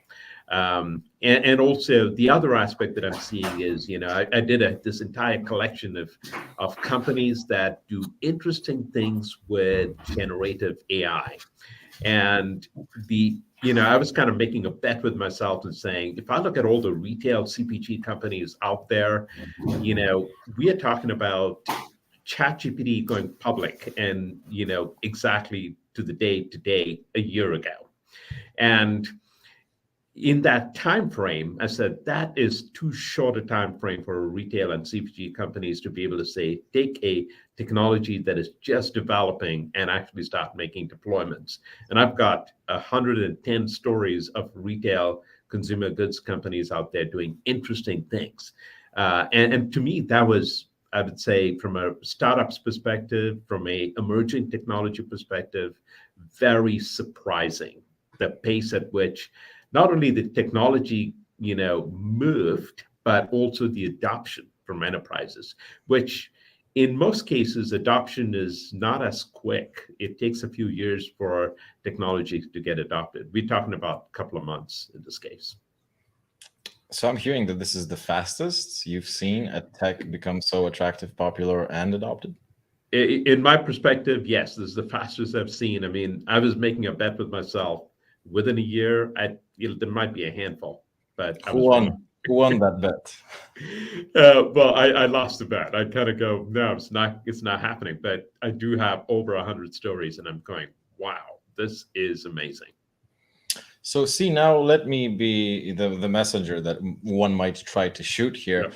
Of course, there is a caveat to you being so close to those innovators. We've also seen a lot of the time situations happen like when OpenAI released GPTs, and a lot of those companies that were basically wrappers just figured out that, well, we no longer exist or have a business model. So now I want to take the microphone and pass it over to the two gentlemen who hold positions in enterprise companies, and as such, it's not, Shish, that I'm bashing you nor the startup that you work with. It's just a completely different moment in the, let's say, life cycle of a company, right? And I'm pretty sure that Marcin or Marek, they themselves faced some issues when trying to, easily implement, because you have to have people who agree with you, you have to have sponsors, you have to have approvals, and also. Or maybe I'm wrong, Marcin. I'm seeing that your face tells me that you're about to tell me how I could actually convince my boss to implement AI in an enterprise structure. And that smile tells me I'm right. Go on. Yeah, so it's not that easy to convince to disruption, but I fully agree with Shish that this time things are happening much faster than years ago. So I remember 12 or 15 years ago working at telco when we were trying to introduce cloud technologies, and because telco is so regulated industry, IT didn't want us to keep our online resources in cloud. They wanted to have everything on premise, everything, including web analytics tool, everything must have been on our servers. So this time it is happening much faster. We see generative AI being already included in Adobe Stock. So you can use Midjourney and generate pictures in Adobe Stock, and it just started months ago, and you already have this embedded, or in some marketing automation suites, you also have plugins from other AI tools which you can easily use. So it is happening quickly. But I'm working for German companies, German company, and German business is, I would say, very conservative, still very conservative. So we are looking on things which are happening. We are trying to understand where is the potential, where is ROI, and for sure we are moving forward, but rather as a conscious follower, not innovator, and just to give you grasp of what kind of things we are using right now. So of course, the whole area of marketing technology, data, segmentation, targeting, so the things how we can reach more efficiently our customers, automatization, including also content production. Breuninger is shooting around 500-600 products a day. And you need all the shoots of the loops from different angles, pack shots, and so on. So there was a lot of work. I remember years ago, we were using like 20, 30 people to do retouche. And Browninger investment in startup called Auto Retouche, which makes it automated. So this is as she said, this is the boring stuff. The boring stuff which you can pretty easily explain to your management board and tell them this is return on investment. We are reducing costs, improving efficiency, and so on. But it is getting harder and harder in luxury segment, especially in luxury segment, when we are touching the core of our industry. And the core is authenticity, genuity, and quality of the things, personal relation.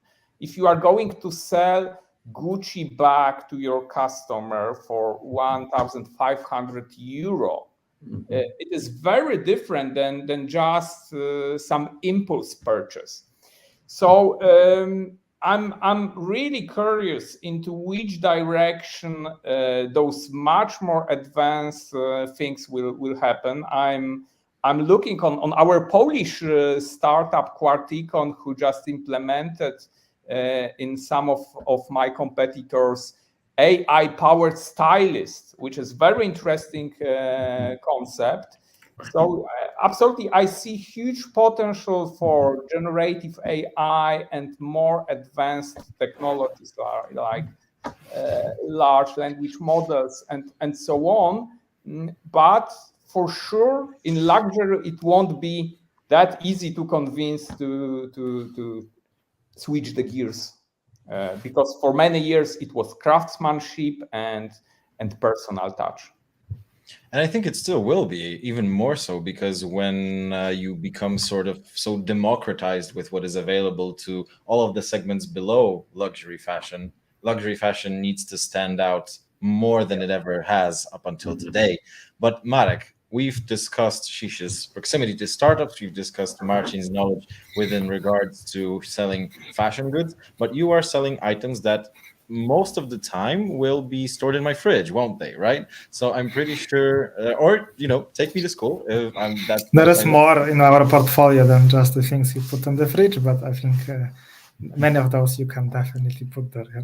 I mean, definitely items that will have an expiration date. Is that a much fair? I think it's a fair approach, even if water maybe has a bit of longer expiration date. But indeed, it's a food and beverage FMCG context. So indeed, I think it's also part of the retail, part of the manufacturer.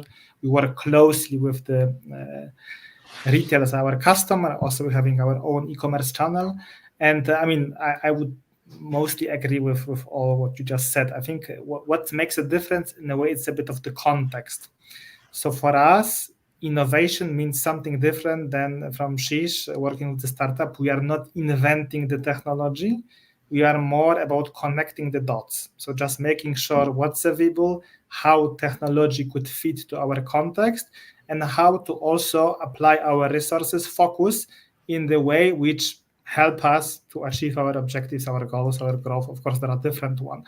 So I think there is no one way of just crack AI and just everyone should do the same thing. I don't think so. There is definitely different ways to approach it.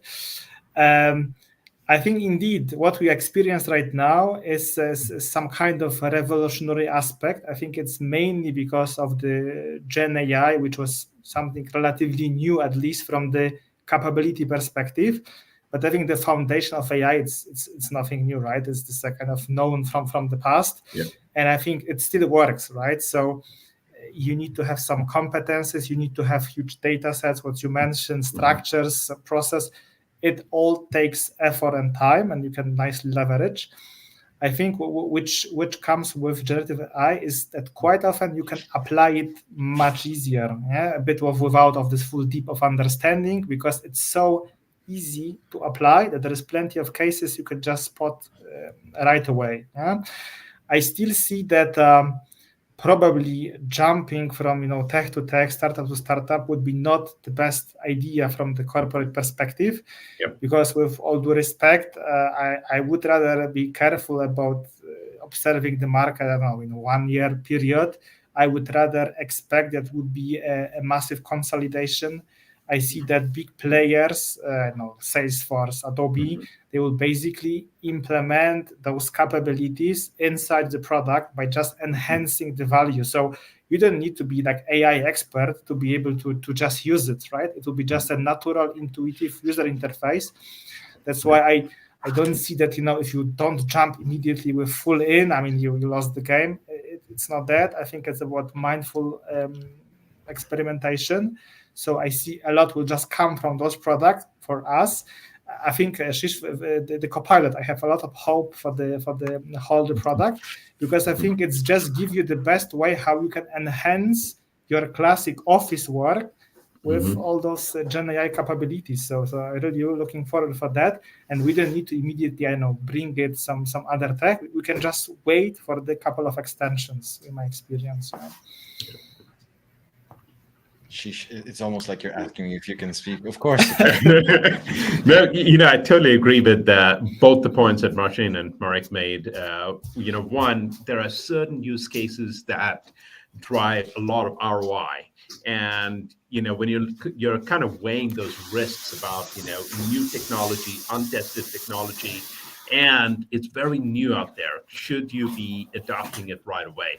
One is really to look at what's the outcome, the ROI. Some of the things that Marcin also talked about is, things like creating the content. One of the things that many of the brands I work with struggle with is, all that manual work, the grunt work that can be automated. And it doesn't mean that, you let the AI do the whole thing and then you release it out to the public. Just like content that is created today, it goes through a review process, and that same review process is still applied with a lot of companies. Just the creation, the grunt work is completely automated, and as a result, the amount of time and resources that are saved is actually huge. And that's again another element that I think is a big part of it. And the point that Marek made about, do we want to take 100 different startups and create all these silos of startup solutions? Not necessarily. One of the approaches that many of the enterprises are taking is there is a lot of in-house innovation that is happening, a lot of work that's happening in-house. And some of the startups may have done the work that is being done, and augmenting that with startups is one of the approaches that's worked well. And the other point that Marek made as well about, are the big companies creating some of those, the capabilities that are small, that are best fit within existing line of business work. That is indeed happening. And I think you just wait a little bit and you see, well, there's a startup that was doing it. Now it's incorporated into the bigger product. And that's very true as well. I totally agree with that viewpoint. So I'm just being mindful of the time here. We have 5, 4, 3, 2, 1, 6 minutes left. So I want to use them extremely productively. We've got some questions from the audience that are super relevant. One from Kamil, asking the studio to put it up over here. Kamil asks, Marek, do you also work with food tech startups? If so, what are the trends in this domain? So of course, this question is probably seeking for an answer. Is a part of your job somehow similar to what Shish does for most of his job? So I personally not, let's say, playing the role with the food tech startup. I know that there are some initiatives within the Danone, which is more focused about, let's say, less technology context. My domain is more linked to the technology. So we have also quite some exchange with the startup, more for the open innovation. But I think there is still, we are still looking for the better ways of organizing ourselves with this collaboration, because basically we have also our limited resources, so we cannot just go, front and just look for the startup on our own. We rather try to work with the bigger partners who also help us to connect the right startup for our kind of challenges. Sounds like the two of you should talk, but after we call. Super happy to do so. We are really experimenting with the Microsoft technology in AI context. So again, I'm more or less mentioned about how I see the future, but we are also doing some of the experimentation, because there is, usually we don't try to invent the wheel.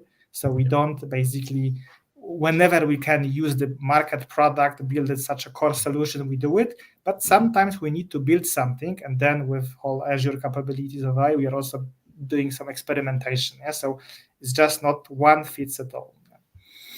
First of all, I wanted to say I love the fact how fast we're responding, because that means we can accommodate maybe 3 more questions from the audience. But Sheesh, also, please remember, this is an Guru event, not a Microsoft event. We can do a joint one, but essentially it seems like Microsoft is just everywhere in those conversations. So the next question was from Michał Szachidewicz, and it was to you, Marcin. What is in store for Brüninger AI-wise? And you've said about the auto-retouch tool. But I think what Michał is asking is, what's like the next frontier? Is there something that you're trying to crack with AI, but for example, haven't managed to do that yet? Or the conservative approach that you follow means that you are safe because you're not exploring any novelty until it's confirmed? So, I will build more about my personal view. So as I said, as a company, we are very conscious spender. Investing in technology when it is proved. So we are not on the frontier, but I'm strongly believing that there is much more what we can unleash in terms of creativity from AI, and especially we see those beautiful computer-generated videos, beautiful computer-generated pictures. Still, it looks like this. There is operator, someone who's skilled, who knows how to write prompts, and who has idea, and then technology creates this visual content or written content, copywriting, and so on. And I'm just wondering when AI will be so powerful to be not just the art director, but be, starting from strategists. So the AI will connect the dots which we as a people don't see in consumer behaviors, in the data, and will do end-to-end creative, something which we even can't imagine right now. So this is one thing, and in luxury segment, it is especially important because I said genuine. We want to stand out of the crowd. We don't want to be in the same segment with mass market brands. So absolutely, and still this once again I will underline those relations. So when AI will be able to replace personal relations selling luxury products, and here omnichannel, phygital, all the things that are happening right now in department stores worldwide. So connection of technology and the touch point with customer, how we can better empower this for personalized experiences. So those are two aspects which I'm thinking about for future. All right, and with 39 seconds left, I wanted to throw this up, and I'm expecting a couple words for you so we don't overlap onto the other panel. Each speaker gets to say a no-go with AI, something that you completely don't see working out. It doesn't have to be revolutionary. I just need an answer from you, Sheesh. Human creativity, I think, is still going to be the big differentiator, and AI will never replace that. It can repeat, it can learn from the past. I think it's another like a tool in our toolkit. Like, so once you have a bit of more sophisticated hammer, we still need to know how to use it. It's not just to solve all the problems with that. We have broader portfolio of the tools, so we need to be aware about the limitations and know where to apply it. And a stronger hammer means you can injure yourself that much more. Marcin, Yes. last words. Difficult to have friends in robot or AI or something like this. So I think we still need people, human. Absolutely. And Marcin, to answer what you were wondering, when you will be able to have that entire creative suite, just this morning I was listening to This Week in Startups by Jason Calacanis. I can send it over to you, and the CEO of the company called Adept said it's 1 to 2 years until you get that level of AGI that you need for Brunninger. So just be patient. And in the meantime, gents, Marcin, Marek, Shish, thank you so much. Definitely see you on another panel in this combination or a different one. And dear audience, thank you for your comments, and wait for the next panel. Thank you. Thank you very much. Bye-bye. Bye-bye.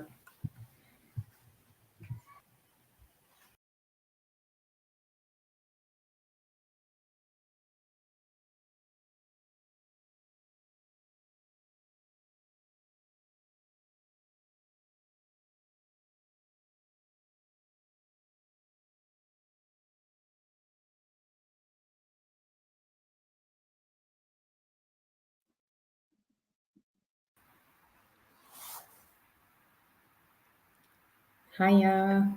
Hello. Hello. Hi. My name is Kamil. I'm a host of this particular panel. I'm thrilled to lead this session. And with me, I have two amazing guests, Kelly and Sarah. Let me start by introducing my guests, and then we'll jump straight into the topic. So my first guest is Kelly Mason. Kelly is the head of communication at Poshmark. She brings in a unique perspective of an insider from one of the leading fashion resale marketplaces. And Poshmark stands out with an amazingly active community of over 100 million buyers and sellers together. Kelly is also a board member of a nonprofit organization, Justice Outside, and lifelong sustainability and social impact agent. And I'm very happy and proud that she joins us today. Hi, Kelly. Hi, great to be here. And my second guest is Sarah.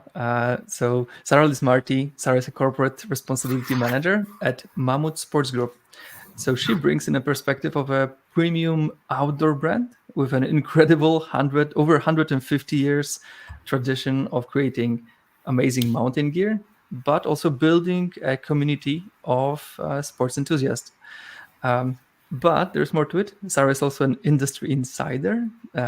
So she is a textile designer and consultant. She created several art/textile projects on her own. And as an opponent of make, take, waste paradigm, Sarah, you also lead workshops on mending apparel. So for all of my audience, please look it up. It's great. So Sarah, I'm super happy to have you here as well today. Welcome. Thank you so much. You've been doing some research. Yeah, I think that's part of my job. So today we meet to talk about the meeting point between fashion, sustainability, designed product longevity, or actually in longevity, but also online commerce and so on. And it's a big topic. There's like an elephant in the room, but I think everybody knows about it. It's that globally we produce, well, depends on who estimates, but between 80 billion to 150 billion items of clothing every year. And this produces an estimated 90 to 100 million tons of textile waste every year. To put this in perspective, it's like a truck every second. But also it has huge negative impact, both on like energy, water consumption, but also in parts of the world on social environment as well. Right? And we meet today in no accidental setup, because some companies and some organizations are focusing on being part of the solution. So either by creating apparel that is more durable, lasts forever, and can be used by generations, or by tapping into the second-hand market and helping people, to give items second or even third life. So I'll start with a question to Kelly, because Kelly, I know you have some access to unique information, unique data about the whole ecosystem. Global secondhand market is estimated to be $180 billion this year. which is still only like 10% of the global fashion business. So it's not much yet, but it's expected to grow 3 times faster than first-hand global market of fashion. So it's going to double every 3 to 4 years now. And online is growing twice as fast as second-hand itself. I want to ask you, which, since Poshmark is one of the key players over here, with your access to information and insights, which brands and which strategies seem to be flourishing in this environment? Which brands have some head start to win on this market? Yeah, no, it's a great place to start because you're right. The secondhand market today is still rather small, but it is growing very, very quickly. And more consumers are starting to consider the resale value of items before they even make a purchase. That's a big shift in a shopper's mindset, right?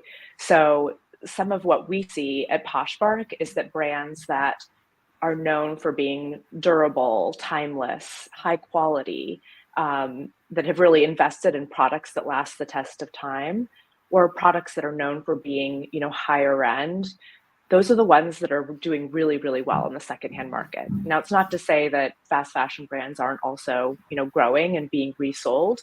But what we've seen, if we look at the data, brands like Mamet are up year over year on our platform. Other similar brands like Canada Goose, Patagonia, sustainability-focused brands like Phasia, Cezanne, like these are all brands that are up double digits on our platform in the last year. So I thought it'd be interesting to look at fast fashion brands, and some of those are down year over year. So some huge fast fashion companies that we probably have all seen in the headlines every day right now, yes, they're growing, but we're not seeing them grow in the same way in the secondhand market. And I think part of that is really, these items aren't designed to last. And as people start to consider that resale value more and more, right? Is this something that I can own? And when it's no longer useful to me, can I actually make money off of the unused items in my closet and go to a platform like Poshmark? That's what we want to see people doing, considering that resale value, considering that lifelong value of an item. So thanks. So here I'll sail towards Sarah, and Sarah, a question to you, because Kelly mentioned Mammut as one of the leaders of this list, and there is long history of focus on longevity and durability in Mammut.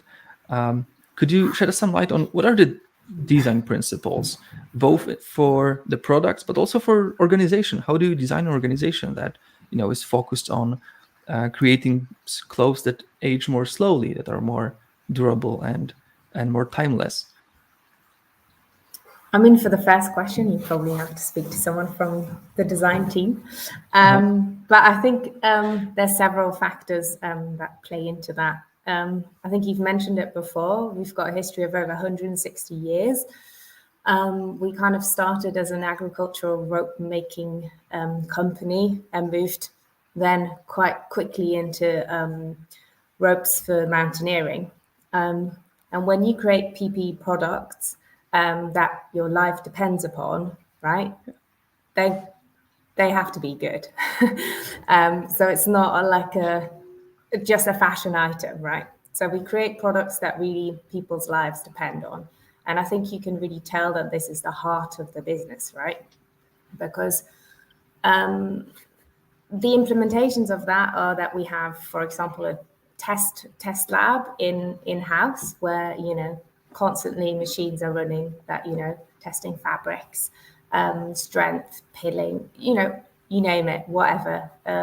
Everything is being tested to the extreme. And, there's obviously with PPE, there's regulations, but with other more apparel-based garments, that there might not be regulations, but there's still a lot of testing being done. And I think you can kind of tell that this is where we've come from and where we still act, Yeah, I when you tell this, it's I have this feeling that it's in the DNA of the company to create something that's very reliable, and then, well, I wouldn't dare to say it just happens to be mountain gear now or sports apparel, but with a sense of culture like this, you could probably make anything and it would be top quality. And and top durability. Right? So That's nice to hear. I think so. Yeah, I'm a strong believer in organizational culture and how it influences everything else as a result. On this note, I would like to ask you, Sarah, about mending, because you are an expert in mending yourself, and Mammut is one of the avant-garde brands in this field. We talked before, and you said there's over 30 years of tradition of repair service to your clients. So how does this influence the design and the customer service, the brand identity, the connection with your clients? I find it really interesting. So we've repaired, as you said, for over 30 years, mostly in house. We have now, and we've kind of been growing every year. So we're kind of doing more and more repairs every year, but that was quite a natural kind of growth, which is really nice to see, without us having pushed it like massively. We are in the process of really expanding our kind of repair services and making it much more kind of easy for consumers to engage and just the whole logistic kind of side of things. And that I thought was like a super interesting shift that happened internally, because even though we've been doing it for a long time, this shift now to really expanding made us look inside even more. Because when you think about it, when we create products and we want consumers to come back to us to repair, if we don't create repairable products, we're only shooting ourselves in the foot, right? So that for me has been super interesting to see how I feel like the effort has been doubled in making gear that's repairable, which is amazing. A lot of consumers won't even notice it because it's not, maybe so obvious to kind of your standard consumer, but, just things that are more easily disassembled. Sometimes it's just little things on the hem, how you can open things to replace cords, or putting things on the outside instead of on the inside. There's just been tweaks here and there to make products more repairable, and I think that has been sort of the biggest change lately to see. Awesome. It's really cool. I think it's so deep in the process of the whole production and organization of the company and culture, because I guess it touches a lot of layers. Is it hard to communicate to clients that they can send something back and repair? There's a service like that? We've not actually been very loud about it. And because we're only launching it later in the year, we're not currently very loud about it. I think I'd actually like to know, because I don't know myself, but a lot of diehard Marbled fans, I think, that use the service regularly. I mean, we are doing something like 16,000 repairs a year, so it's a considerable number. But yeah, I think we will kind of ramp up kind of talking about it more. So cool. Fingers crossed. It's quite an adventure, right? To add another business whole logistics and operations to already existing company. So good luck with that. Cheers. I'd like to segue a bit into why would we consider secondhand? Kelly, so the question to you, from your perspective, what prompts people to stop using some article of clothing, to retire a piece of clothing? Is it mostly wear and tear? Is it mostly, it goes out of fashion? Or is it mostly, I just got bored with this, I don't wear this anymore? Or maybe I changed my size. So what is it? Well, it's all the above. Fashion is extremely personal. So it's every reason, right? Maybe you had a baby, things don't fit the way they used to. You got a different kind of job. You maybe bought something you thought you were going to wear and you didn't. There's all sorts of reasons that people buy things and don't use them anymore. The other thing we see today, which is, I have sort of mixed feelings about, is there are a lot more quote micro trends, right? Things that kind of come into fashion really quickly, and then it seems like they go out of fashion a week or two later. So you also have this, sense of wanting to kind of keep up with trends. That's another reason people might circulate items through their closet faster. So whatever the reason, what we see is that people are buying more. And what we want to see is people thinking more thoughtfully about their purchases initially, but then when something has reached the end of its useful life for whatever the reason is, that they're keeping it in circulation, right? Like they're keeping the item and the value of the item in circulation. And that's where, a platform like Poshmark is great. And our role really is to take as much friction as possible out of that resale experience. So you can go on Poshmark, you can list an item in less than 60 seconds with just some basic information. The other thing that we offer to our shoppers is the ability to very easily reposh items, to resell items that they've purchased on Poshmark. So we call it a reposh feature. It's one of the most popular things that we've ever launched. It's been used, over 9 million times. And basically it allows you, if you buy something on Poshmark, let's say you're dressing for, a special occasion or something you buy and a year later you found you're just not wearing it anymore. You can click the reposh button and it helps to populate your listing so you can resell that item as quickly as possible.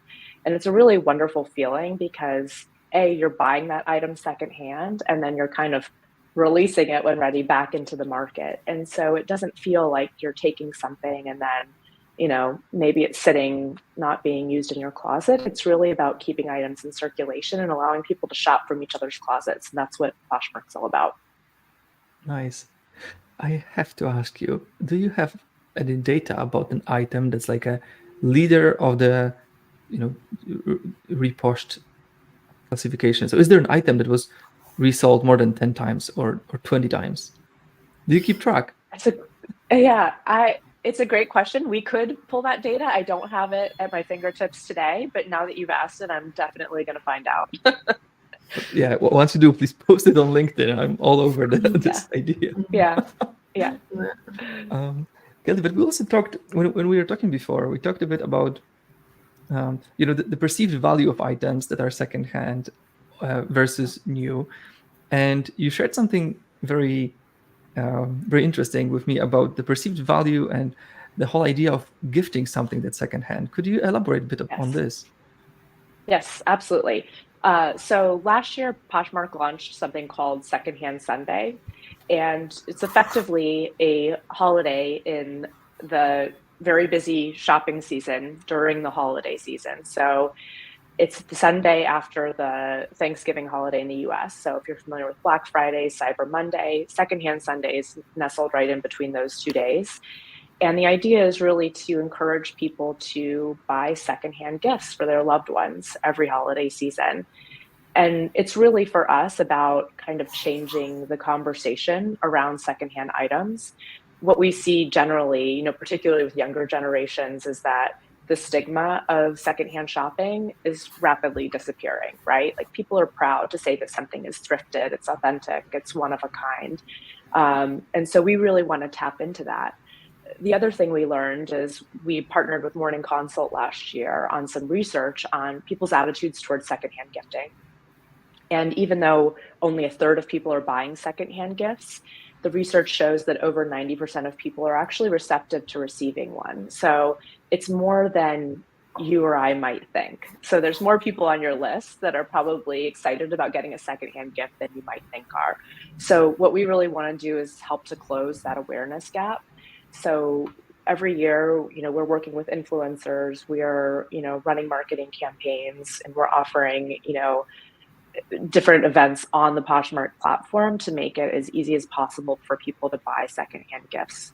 And, we launched our gift guide this year, and really just regardless of who the person is, right, we want to give people ideas for what's something you could potentially buy secondhand, or even buy new with tags on a secondhand platform, right? So maybe it's a jacket that you bought, you never used, you're selling it. it's a way to potentially save some money during the holiday season and maybe feel a little bit better about, your consumption habits and the impact on the planet. Absolutely. Cool. Thanks. Sarah, I'm thinking now when we talked, well, I have to ask, I will squeeze an extra question here because I only did my extended research today. Only today I learned that you lead workshops on mending and visible mending. So is this something, for example, you practice that you would gift an item that you mended yourself? Yes, I have actually before. Birthday gifts. Often the kind of mending I do, because it's quite time consuming, I don't really do it on a transactional basis. It's often for friends and family, and it's often in exchange for things. So it's an aspect I really like, that, I don't know, I mend you your jumper and you cooked me dinner, this sort of thing. And obviously it's happened before, for when I said, oh, what would you like for your birthday? And someone said, oh, Ashley, I've got this jumper, I really like it, I don't want to throw it away, but it's got holes in the elbows. So yeah, that has happened before. Awesome, cool. That's such a personal gift. I think something that's missing a bit today is those personal effort gifts, but this seems like a super nice one. I will somehow come back to what Kelly mentioned at the very beginning about the visibility of the resale value when we talk about buying something new. And Sarah, this question for you, because when we connect all the dots, right? And so Mahmoud being a company that creates very long-lasting apparel, and there is high resale value, you can repair it quite easily with your help, and so on and so on. And we talked that it's tricky to. So I did some research, and there's this report that says over 80% of Generation Z shoppers think about the resale value when they buy something new. And when they buy something even a bit more pricey and premium, this probably is even a bigger factor. But it's tricky to communicate to your clients that something might have a high resale value. Why do you think it's so? I mean, my personal opinion might be quite different to someone, someone else in the company. I see kind of various positive and more negative reasons or consequences. I think for me, the first thing I think of is that people might actually purchase or make the purchase more easily, or more kind of need less convincing in a way when they see, oh, actually it's almost like an investment, I might get some money back on this. Whether someone that works in corporate responsibility thinks this is a good thing or a bad one, I might not consider this as a good thing, but someone from commercial might think this is a really good thing. But then there's obviously also voices that say, oh, maybe then people might, go and buy second hand instead of buying first hand. Again, for me, I think that's probably a great thing. We just need to build our second-hand platform for this. Sorry, Kelly. Until then, do go and buy Marmot on Posh Park. So yeah, I think there's kind of various opinions that could be there, but I also think it's an interesting perception of value, right, of a garment, and I wonder whether it also fuels the kind of idea that it's okay to buy something and resell it really quickly again, which I might not be the biggest kind of advocate for. But with certain garments, I think that could work really well. I don't think in a space or in the space that we are sitting, it's quite as relevant maybe. But I think for more kind of fashion oriented brands, I can see that, you know, it happens maybe anyway. They're not wearing anymore. So you might as well kind of show that option at the start. Not sure how relevant it is for mountain gear. Right. Okay, thanks. And here, I think I would like to go to question from Maria, if I can ask for the question here, because Maria asks about, you know, if in the product lifecycle, where do you think the most attention is needed? I think it's a good question for both of you, but I would even expand it a bit. So not only in the product lifecycle, as in creating the product, but also in the communication and marketing of the product, in the connection with the client. Where do we need to nudge? Where do we need to put more focus to make the biggest dent in the somehow broken system? I guess, or I don't know whether. Go ahead, Sarah. The question, yeah. Go ahead. I think for me, the question is the most attention is needed for what? You know, what is your desired outcome? Is it a smaller CO2 footprint? Is it you know, there's so many aspects. Is it water use? Is it biodiversity aspects? There's so many kind of things you could tackle. I guess it possibly depends on the business model. I mean, for us, we could really, when we track our carbon footprint, you can kind of see exactly where the big levers are, right? So they are in tier 2 manufacturing, dyeing, kind of the creation of the textiles. So this is where we have to go in with renewables to kind of just minimize our footprint there. But then circular business models, like keeping stuff in use for as long as possible, is also a massive lever. So there's, you know, in a nutshell, everywhere. Right.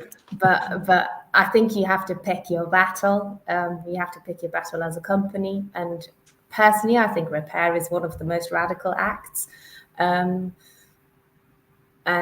obviously, I'm super chuffed that we're at Marmota kind of pushing this. Nice. Cool. Thanks. Kelly, what's your point of view?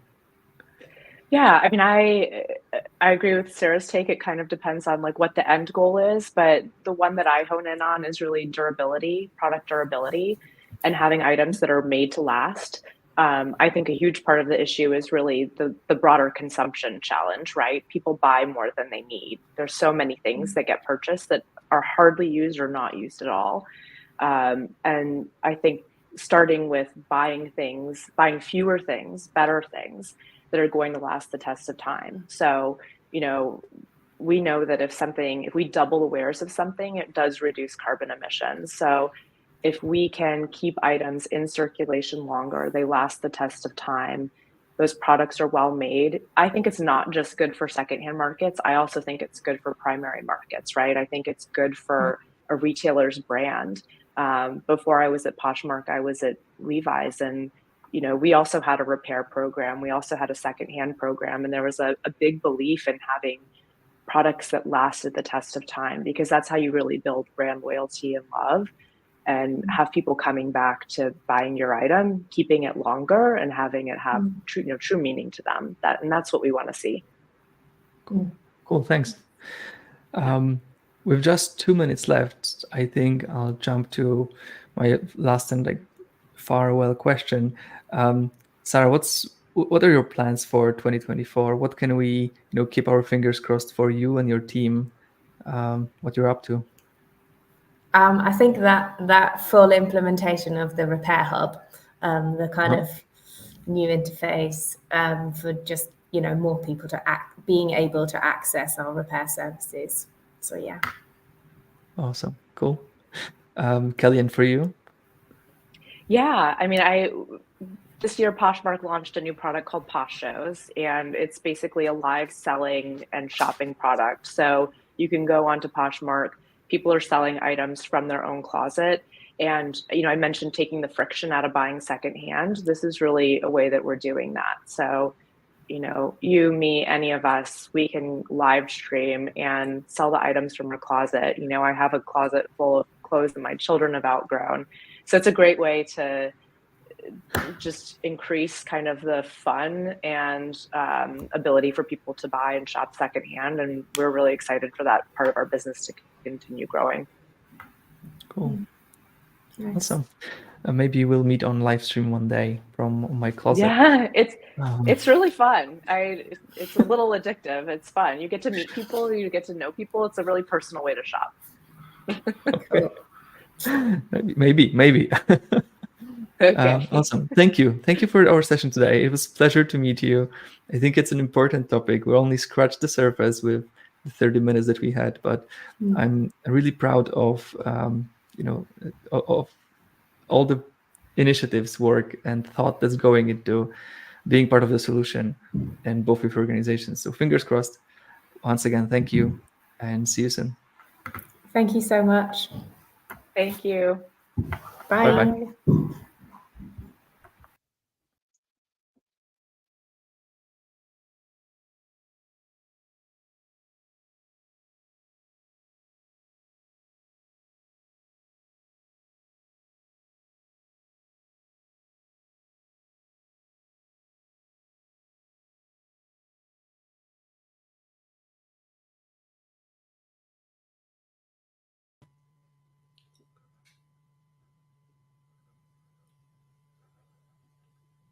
Hello. Hello. Hi. Welcome. I hope that after those fully packed hours, for some of you probably morning, for some of you afternoon or evening maybe, you still have some energy for us. My name is Hubert, and with my colleague Jan, for the last 3 years, we were leading a portfolio of retail-oriented projects in NetGuru. So we delivered number of product tools and services for a number of clients. Today, we would like to share with you the first sneak peek of the outcomes of the 3 months long research initiative that we've called AI for Retail. And the general idea was to start conversation with the retail experts across the world about their needs, pains, and first insights regarding AI in their day-to-day work. But before we jump into details, Jan is going to share with you some of the fundamental ideas behind the AI and how we understand it. Yeah, so we'd like to use the first few minutes to synchronize our watches with you and set up a common ground for all that will follow during this presentation. This will hopefully also give you some understanding of our perspective on AI and what do we actually mean when we say AI throughout the presentation. So first of all, let's have it out of the gate. We are NetGuru. We develop IT software for whoever bids highest, and we do that for a long time. Yes, we do sell our services, and the focus of this research endeavor is based on the idea that the more we know about AI in retail, the better we can develop solutions for our customers, right?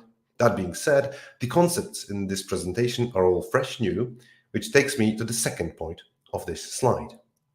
We, and here I mean Hubert and myself, we both focus our attention on retail and retail only. Together, we consult and run some of the biggest projects retail related in NetGuru, helping our customers in fields like grocery sales, automation, replenishment, payments, fraud detection, insights generation, and insights monetization, to name just a few. We used our know-how to generate initial ideas, which were used during this research, and then we decided to shut up and listen to what our respondents had to say. The research, yes.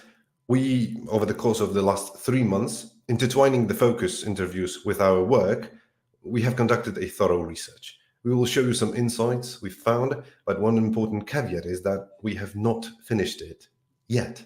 We are still meeting people and ranking the ideas you will hear about later on. Keep in mind that the work is still in progress. We know and very well understand that AI is not ChatGPT. Or to be precise, it's not only ChatGPT. It all began with widespread use of statistics in business, which later on was supercharged with the advent of machine learning. And these are the fundamentals of large language models, which we see today. There are many models like Llama and many products like ChatGPT or Copilot, right? Knowing this, however, we have found that the recent popularity of chat-based AI models makes AI more easy to talk about with retail industry experts. Thus, you will find many ideas of ours are chat related. This was a conscious decision of ours. We fully understand the need for privacy in business, and we understand the related concerns. However, there are numerous implementations of AI which can be deployed with privacy in mind and allow to both interface sensitive data and connect with the inner world of company safely. We still consider the people using the tool to be the highest threat to safety and privacy of company data. This has not changed since the advent of internet, and we are happy to report that it's still the case. The tools are controllable. AI tools also. On top of that, we'd like just to mention a few things. We know about and we use multi-cloud solutions, and AI can operate in such setups. That is not a problem. We believe that multi-model AI can be the most effective way to set up your environment if you have a complex problem. We think that AI solutions will only be as good as the data set you train it with. Thus, we put much pressure on the subject. You will see later on when we analyze the data. We are very aware daily in our work about the computing costs of operating AI models, and we optimize for the least cost possible. This is a cloud-connected issue, of course. We believe that non-IT experts are the people who will change the industry given the tools. It's crucial, though, to include them in the conversation right now, and this is why we actually conducted this research. And we are aware about certain lock-in strategies that particular companies include in their services and products AI-related, and thus we abstracted the ideas from the possible real-world implementation examples. You will see, and we will not hear about any logos or products specific to AI in this presentation due to this very reason. So let's go. The high-level question we asked ourselves was, if the AI revolution in retail is true, and I believe that if you're listening to this presentation today, that you probably agree that it's true, what an unsung hero, both cost-effective and easily attainable, is a game changer hiding in plain sight. And to jump straight to conclusions, let me give it to you. It's companions. But I'm getting in the head of myself. Let's get a few steps back and allow Hubert to give us more about the research. Yes, true. The companion, but the companion can have many meanings, different meanings for all of us. Probably it means something different. So here is how we came up with the idea of a simple research. To approach this approach, the research approach gave us enough flexibility to stay open for the new ideas within the frame of well-structured conversation. So talking about AI is a little bit like talking about the rainbow. Everybody has favorite color or gradient. It's beautiful, full of promises, but completely blended, and about 32 million shades worth talking about, right? So we decided to focus our attention and pick specific examples. And those picked examples formed 8 key areas of retail knowledge, which we defined with our team of consultants and product owners. Sorry, the last part, the key part, to be honest, of this concept was that we connected the exemplified areas of knowledge, and we started to talk with the real retail experts. From the very beginning, we were sure that the voice of the industry will be the key to finding high-quality insights. We needed people who run the show, insiders who work every day in the retail. So we started to invite CEOs, key account managers, marketing specialists, general product owners, tech leads. Generally speaking, people who work in the positions exposed to processes that can be improved or impacted by the AI. The research structure was really simple. Firstly, we asked people for the basic information about their role. Secondly, one by one, we were presenting 8 examples of the concrete solutions. And thirdly, we were asking 2 questions. First question was, to what extent is the problem, in your opinion, troublesome? And the second question was, how much would you like to test such a solution? Both questions had a popular Likert scale, so -2 to +2. And at the end, we had a short discussion about ideas for the AI improvements. All of that in less than 30 minutes. This is how actually the part of the presentation looks like. On the left, you can see the example, and on the right, you can see 2 use cases that we read during the presentation to back our idea and to make it more real life, I would say. So now let me tell you more about those 8 areas of knowledge. Each area of knowledge that I will present will be visualized by a bigger colored bubble, and this area of knowledge will have one concrete example attached to it. It will be represented by the smaller gray bubble. We try to be, as I told you, as specific as possible with the examples, which we discussed with our respondent. Although it's still a work in progress, and the list, of course, is not set in stone, we strongly believe that those areas will be influenced by AI in quite short time. So the first area was talent management, and our example was a tool for mapping skills and identifying individual responsibles for specific areas. The second was a KPI management, and the tool was a project impact simulator on selected business metrics, in example, NPC or TCO or other. Third area of knowledge was the innovation management, and the roadmap simulator was our exemplification, project roadmap simulation. Fourth area was a customer retention, and our specific example was a client-facing infobot, so quite obvious one can say. Fifth area was a time management, very generic, but our example was internal calendar bot, enabling easy calendar coordination and appointment scheduling. Sixth area was knowledge management, and our example is intelligent supplier catalog or knowledge base. Seventh area of knowledge was a planogram compliance, especially dedicated for the realms of the brick and mortar. And our example was intelligent shop assistant. And the last but not least area of knowledge, sales data management. We heard about it during today's panels a lot. So our example was personalized customer promotion selector. So those are the 8 ideas that we discussed during the research. And maybe I think we can now move to the research outcomes. Jan, back to you. So, as Hubert mentioned, we had participants coming from many different fields. In total, until now, we have 20 respondents whose interviews are analyzed. To give you a glimpse, here you can see that the most of our respondents managed teams of 1 to 5 people, and only one of them was a specialist. Moving forward, most of people we got in touch with are well-grounded in retail, spending most of their career in the field. We also wanted to check how familiar with AI are our respondents, and so we asked them a question: have you ever worked with AI? A vague question to check the perception of the experts in the field. While most of them answered that indeed they have, we believe that more had some experience in the form of machine learning models driving some tools or dashboards, for example, but they didn't realize they had. And now we land on the outcomes.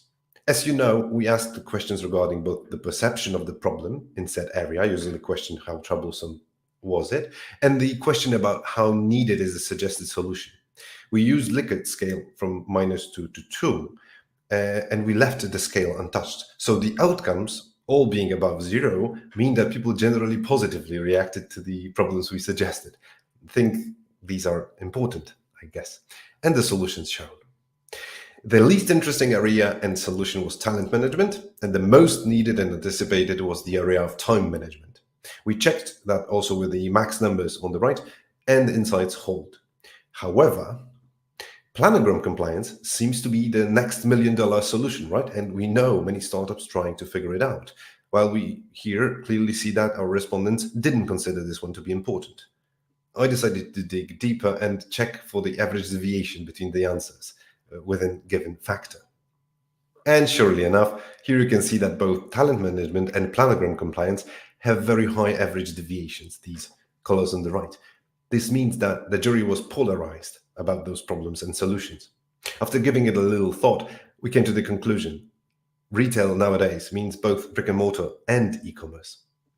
And we have not discriminated against any of these channels. This solves the mystery, since it's natural for the experts who work in e-commerce to not consider planogram compliance as an important issue to solve, right? Fortunately, we asked people to name the areas of work they are working in, and so we are able to filter the answers based on this vector down the line. The last graph will be a little bit more complicated, so I'd like to show you how it works. First of all, how much do we need to have correct and clean internal data is going to be the factor, and this one is going to be on the vertical axis. The complexity of the solution, which encompasses how expensive the implementation is today, which we measured by conducting a case study research with our internal NetGuru AI experts. This is a factor horizontal. The perception of how impactful is the area on the retail industry and the work of our respondents by proxy, visualized with the size of the bubble. And is the solution we suggested a retail specific software, or is it in fact a generic, and thus we can deduct that such solution will be or already is a SaaS product? Color differentiation on the graph, right? So let's check brick and mortar channel first. As you can see, the need for planogram compliance helpers is in fact zero, while talent management becomes a significant problem. Also, the need for time management solutions and sales data management stay the same, which shows that that would be for the brick and mortar. So on this one, we see that planogram compliance this is the chart for e-commerce, and here planogram compliance is very, very small, and talent management is rather big. And this is going to be a spoiler for you, this is going to be the wrong chart. Sales data and talent management and time management are same for both channels. So we have some differentiation between the channels, planogram compliance and talent management being the ones, but we have also some homogeneous elements of the areas of knowledge which we tested, these being sales data and time management, which are interesting and important regardless of the channel in the retail industry. Let's move on. Because you don't see, this is exactly the same chart, just with some additional arrows. But you don't see companions on this graph, right? And we told you that companions are the big unsung hero. Let's move on. That is because it's here. We categorize the example solutions in these two buckets, companion and the tool which does its magic in the background. And you can see that our respondents were biased to rate the solutions utilizing companion-based solutions as more problematic or needed. Is this just a data bias, or does it truly show that the companions are a new and better way to help us in our daily work? Debatable, right? But our outcomes suggest that people like companions more. And so we would like to keep this form factor for further research we have planned. For us, 2024 will be about finding those companions. But is it all that you can actually take from this short presentation of ours? We believe no. And if anything, we believe that we already showed you something that might be much more valuable to you for your AI strategy planning endeavors than the data I plotted just a minute ago. And that is the framework we use to discuss the best areas of implementation with the I'm no AI expert people around us. Hubert, give us a short reminder, please. Yes, that is true. And we also think and strongly believe that the framework itself, the research framework, can be helpful for you. If you want to start a conversation about AI in your company, which we strongly advise to do, this will be the framework that can help you. The AI, we are absolutely sure about it, will stay with us for longer, and sooner rather than later, it will touch your work, your role, it will impact your day-to-day business. So starting a conversation is really, really easy. First, think about the key areas of your work or the work that is done by your company. Second, try to exemplify those areas with the examples relevant to your daily challenges. I would say it shouldn't be fancy, just chores, normal day-to-day operations. Then talk to your colleagues, your mentors, your managers, really whoever you can find. Ask what they think. If they disagree with you, if they say that something is different than you think it is, it's great. Listen carefully, because this is the beginning of your AI strategy. I think it was simple enough, right, Jan? We believe so, but I do think that we have skimmed some of the risks, and we should come clean about these. Among other things, security, regulatory issues, especially with the dynamic developments in EU and US at the same time right now, and the scalability are to be considered. If there is anything we learned with Hubert over the course of last 3 years, is that short-sightedness in terms of designing systems with scalability in mind will bite your shins in the very not distant future. But these are known risks. And fortunately, these are not that specific to AI.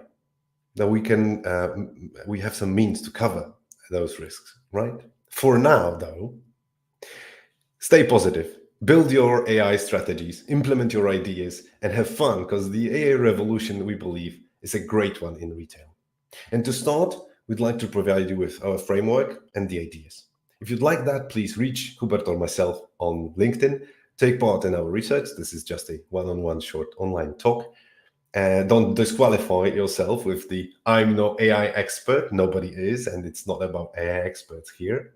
And we will be happy to provide you with all the materials and insights of also the ideas we came about. Many thanks for your attention, and happy evening, you all. See you around. Bye. See you. Thanks a lot.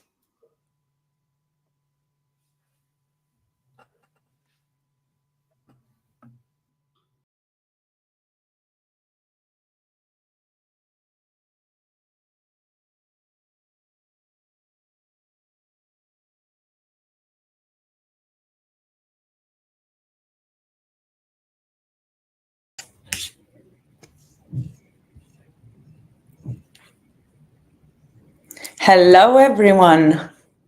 It's nice to see you, gents, here.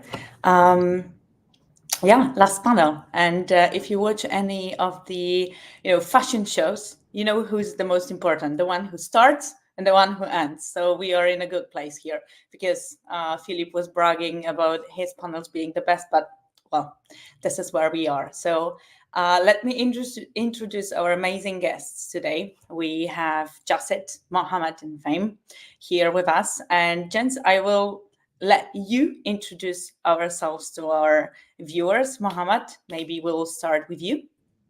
Yes, hi Ewa, hi everyone. Great to be here as part of this conference.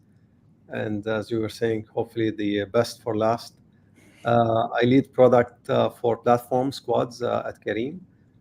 We are the leading everything app in the Middle East region. And we started with the mission to simplify and improve the lives of people. I've been at Careem for years, and I spent, before that, I used to be at the Core ML team at Facebook, and I led Applied AI R&D lab for Samsung. Briefly about me. Thank you so much. Jashid, will you carry on the introduction? Hey, I'm Jasjeet. I lead fulfillment operations for Delivery Hero, and we work around the globe with all the different regions in making sure that our operations are very streamlined, and while we cater to the customer experience, and also how do we make our shops more reliable. So these are the two main focus areas for me. It has been a very exciting period. Thank you so much. And Fame, over to you. Thank you, Eva, for having us, and thank you all for joining. My name is Fame. I'm a part of Light E-commerce. We are operating two dedicated brands. One is sort of a true Q-commerce business, 15-minute delivery, and one is an online grocery. And we are part of OLX Group, so one of the largest convenience players in Europe. It's an exciting time to work in this industry, and I hope we're going to get into a lot of aspects of that exciting time. Yeah, I hope so, because I have a lot of questions for you, and I'm super excited to hear what you are going to say to our audience. And myself, a moderator here, Eva, from NetGuru, delivery lead. Super happy to have you. Okay, so we are going to discuss quick commerce. And quick commerce, quick e-commerce, rapid delivery, on-demand delivery, instant delivery. I think that there are so many names for that service, but I am going to stick with quick commerce for the purpose of our discussion, and we are going to revolve around food delivery, but very tasty topic, very hot topic, I think. And for those, because I believe that majority of our listeners and viewers are know what quick commerce is, but for those who are not, a quick overview. It's a not so new channel, but it's not definitely old channel that we have seen around in retail, which emerged massively during the COVID pandemic, that acted basically as a catalyst for creating and creating the ideal conditions for the products to show in the market. And the center stage obviously was taking about the time delivery, about the speed of delivery of the products. And for those wondering, is it really that big market? Is it really that hot? Yet it is. Yes, it is. Around 100 billion of USDs in revenue worldwide, 400 million users worldwide. So I believe there are many of the people who would like a little bit of piece of that for themselves. And we are going to talk about how to do it, how to sustain, and how to get that piece for yourself. But one thing is to create the product. The second thing is to sustain on the market, to be the leader, to be the one who keeps the people interested in their product. And you gentlemen probably are more aware than everyone else that this is connected with huge operational costs and huge logistics overall. So, and there is a promise that we give to customers, and we have to keep that promise. And Fame, you mentioned already 15-minute delivery. So I have to start with that question. How quick is quick? Is it really 15 minutes? Well, that's really the billion-dollar question at this point. When every startup probably in the world is trying to be profitable, when it comes to Q-commerce, how quick is quick? How do you keep that promise? That's sort of where companies sort of win the market or struggle dearly. I think you've mentioned sort of the progression of Q-commerce, and 2 years ago, probably the answer for quick was the quicker the better. If you ever used a Q-commerce business, when you get your first delivery within 5, 6, 8 minutes, you think it's magic. And you was completely blown away, and you say, wow, this changed my life.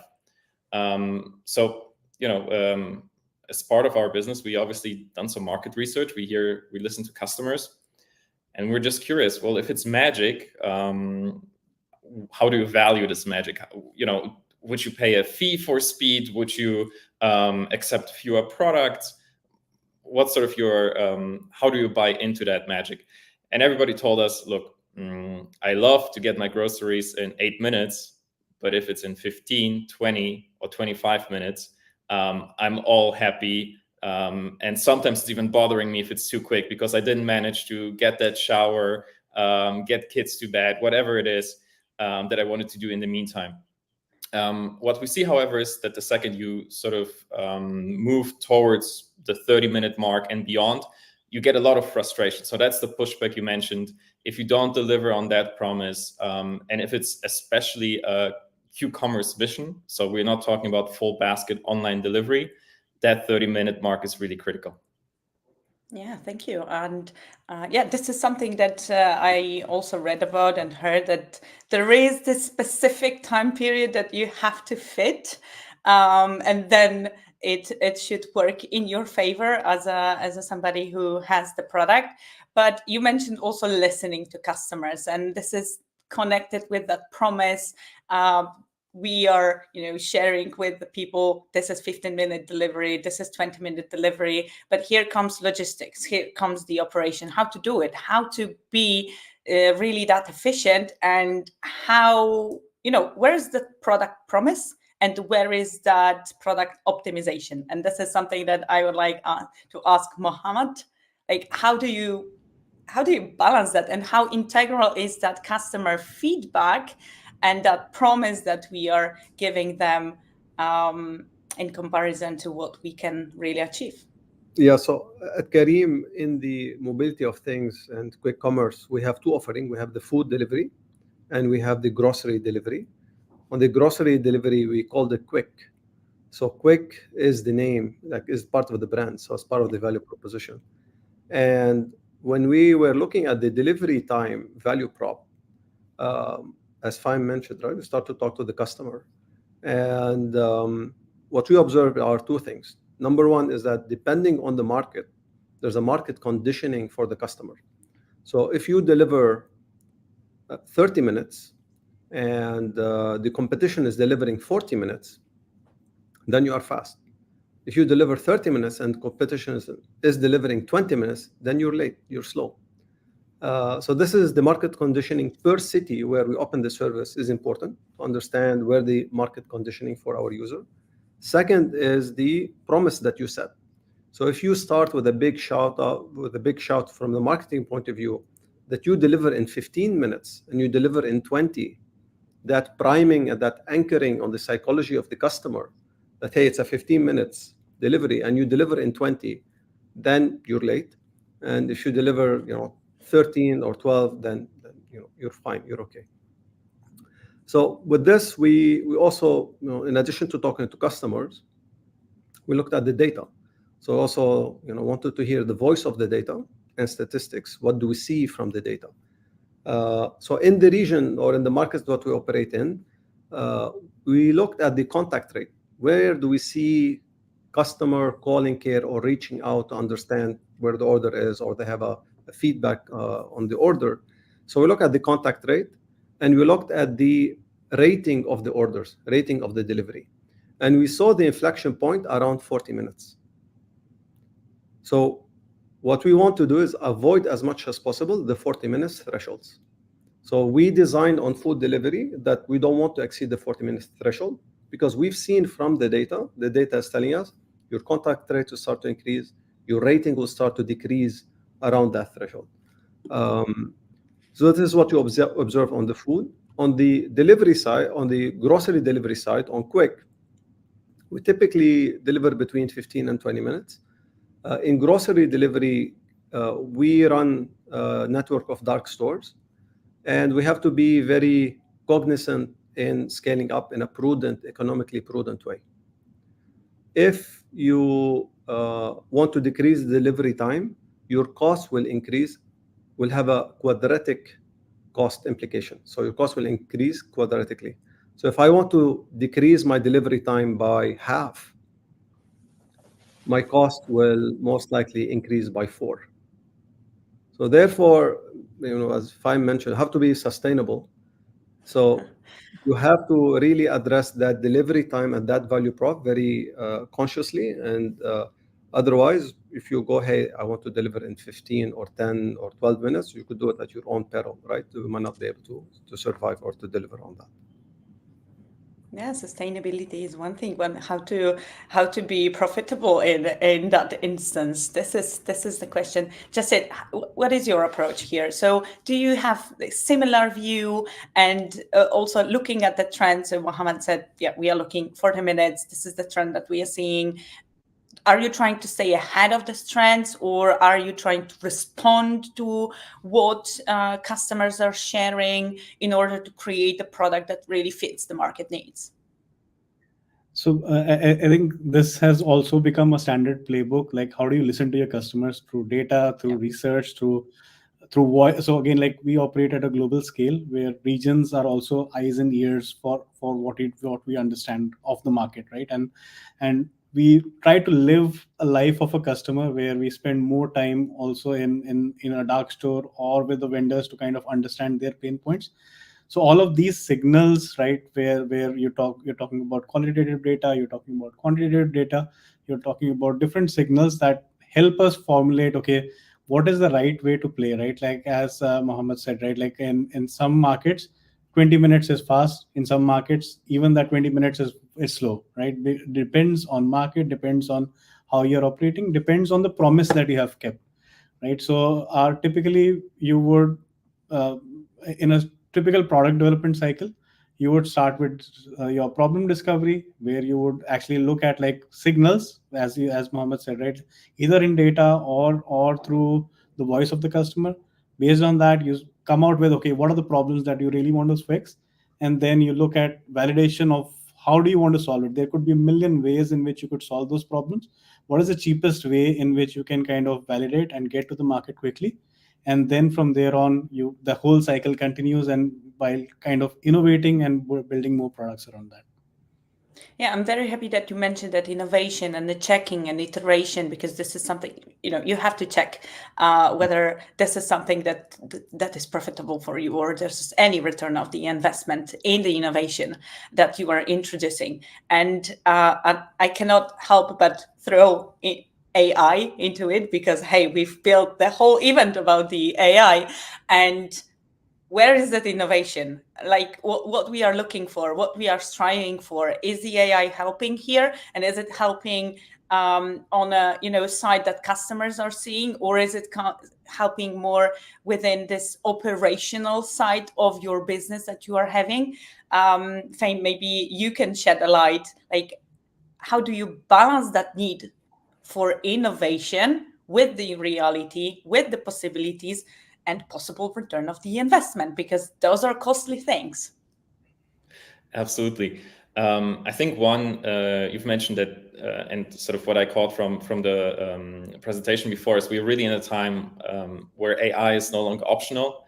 So for us, from the very beginning, we set up a dedicated data department that basically from the get-go was making sure that we collect the right data in the right amount and build some history that we can train AI on.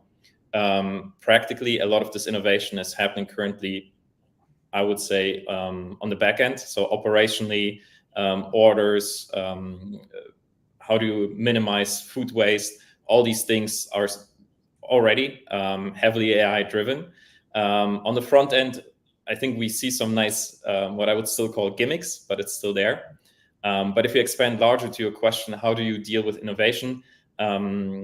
I had two very different teams reporting to me. One is the product team, where there was an understanding we want to bring something to the market and test it sort of live and see how folks react. But there is a strong push to make it sort of huge and beautiful. And that usually means you spend years working on it. So there really the push was, how can you streamline the core idea and tailor it to the core problem you're trying to solve, get it out and see test it. The other team was marketing. Again, they love research. They love to have some numbers behind whatever creative concept they have. But ultimately, when you talk about something that is still new in the market that most people didn't have a touch point with, which is Q-commerce, there's only so much you can ask and get out of market research. Eventually, you have to just confront the customer with the product and then see how they react. Whether it's through direct questions or just measuring the data and responsiveness in the app, because ultimately that's the only way you get to a true answer.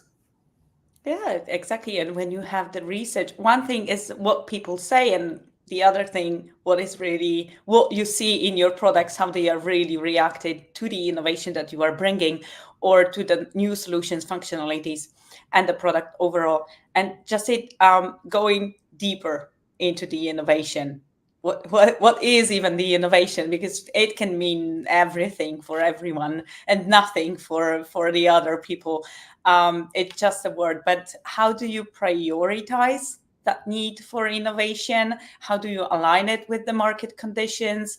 As Fame also mentioned, like, you cannot skip that step, but where is the breaking point? Where is the the moment that we feel good with innovation and we can prioritize certain things. How do you do that?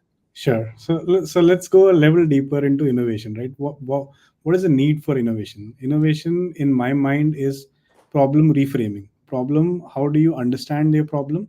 What are the obvious things that you could do to solve that problem? What are the things that are not too obvious? Because especially if you don't have the data, you may not have the insights. How do you reframe it into a context that you can then try to solve, right? And we have been working on very hard problems, like for example, we worked on shift optimization, we worked on replacements. All of that eventually needed AI ML to kind of do a step jump in improvements and things that we want to do. But those are solutions, right? Like, let's start with the problem. Let's understand what is the problem over there and how do we solve the best. Is AI ML the right way to solve that? That's an answer to or a solution to that problem. First, figure out the problem, then figure out the size of the problem, and then go after it and look at like what is the best and the cheapest way I can solve. As Fahim said, right? Like sometimes you have to take the bet, go do the cheapest way of kind of rolling it out in the market, and then learn and then iterate, right? And we've been doing this with the ML products that we have been building in Delivery Hero, and it also increases the engagement with the people we are building with, right? Because they are also giving their inputs and helping us iterate. So innovation, it's all about problem framing and reframing, and how do you solve that is via, today it is AI ML, tomorrow it may be robotics, it may be something else, right? So all that is a solution to the bigger problem. Yeah. Okay, so let me throw a problem here. Growing inflation, mergers, changes in the market, growing competition. Everybody wants that piece of cake, and it's a user's market as well. But we are looking at the prices more and more because I think everyone is struggling a bit. So how to ensure what steps to take to not only survive but thrive in that environment, to not let others take your place, to not others squeeze into areas that you maybe not be delivering that much of a value for the clients who are seeking for some optimization of their spending, optimization of the time. 2023 was a challenging year for the industry. So how to stay here, Mohammed? Yeah, I say business is the most competitive sport. So you have to find and use whatever you can to your advantage. In this regard, Careem is lucky that we started 11 years ago in the rides business. So in the ride-hailing business, we became kind of the leading ride mobility company before our acquisition by Uber. And we started to diversify. So we have a large user base. We started to add, and we're a marketplace, rides marketplace. We started to add food delivery, so mobility of food. And then we started to add another adjacency with the delivery of grocery. And then we added another adjacency, which is the dining out at restaurants, so combining the offline and online. And we added payment with the mobility of money with Careem Pay. And we started to expand, given that we have the customer base, we start to bring more third-party tenants to the Everything app to bring more and more, increase the services that we bring. And this gave us, and we also have a loyalty program, the number one loyalty program in Dubai with Careem Plus, that gave stickiness and gave value to our customer, saving value in terms of saving to our customer. So structurally, we have a distribution channel cost advantage in terms of customer acquisition cost, because we are mining the customer base that we have on Ride, the large one, and we started to add more and more adjacency of verticals. So we have a structural advantage on the customer acquisition cost. We have a loyalty program for the customers to stick and to trust us. And we have an economy of scope. Once you come to Careem, the Everything app, you could do multiple things to simplify your daily life, online and offline. So with that lens, we have a strong value prop of why you come to Careem and why you stay with Careem. And we have the operational and cultural lens or principles to always, be very centric with the customer, from the customer lens, solving for the customer. We have values on every experience matter for our customer and captains and restaurants and partners. So we have to tie all of this together to ensure that we're leveraging, the what we have, and we keep close of how, where the market dynamics are shifting. And you remind me by a quote by Andy Grove: "Only the paranoid survive." So we have to always be on the look. We have to always be, looking for our customer and looking how do we do this for sustainably for the long run.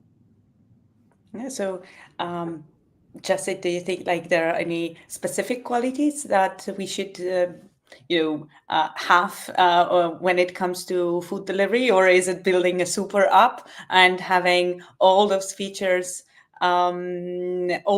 available for the users? What makes you stand out? What makes you grab that success? See, ultimately, right, like you said, like there are about 400 million users using quick commerce.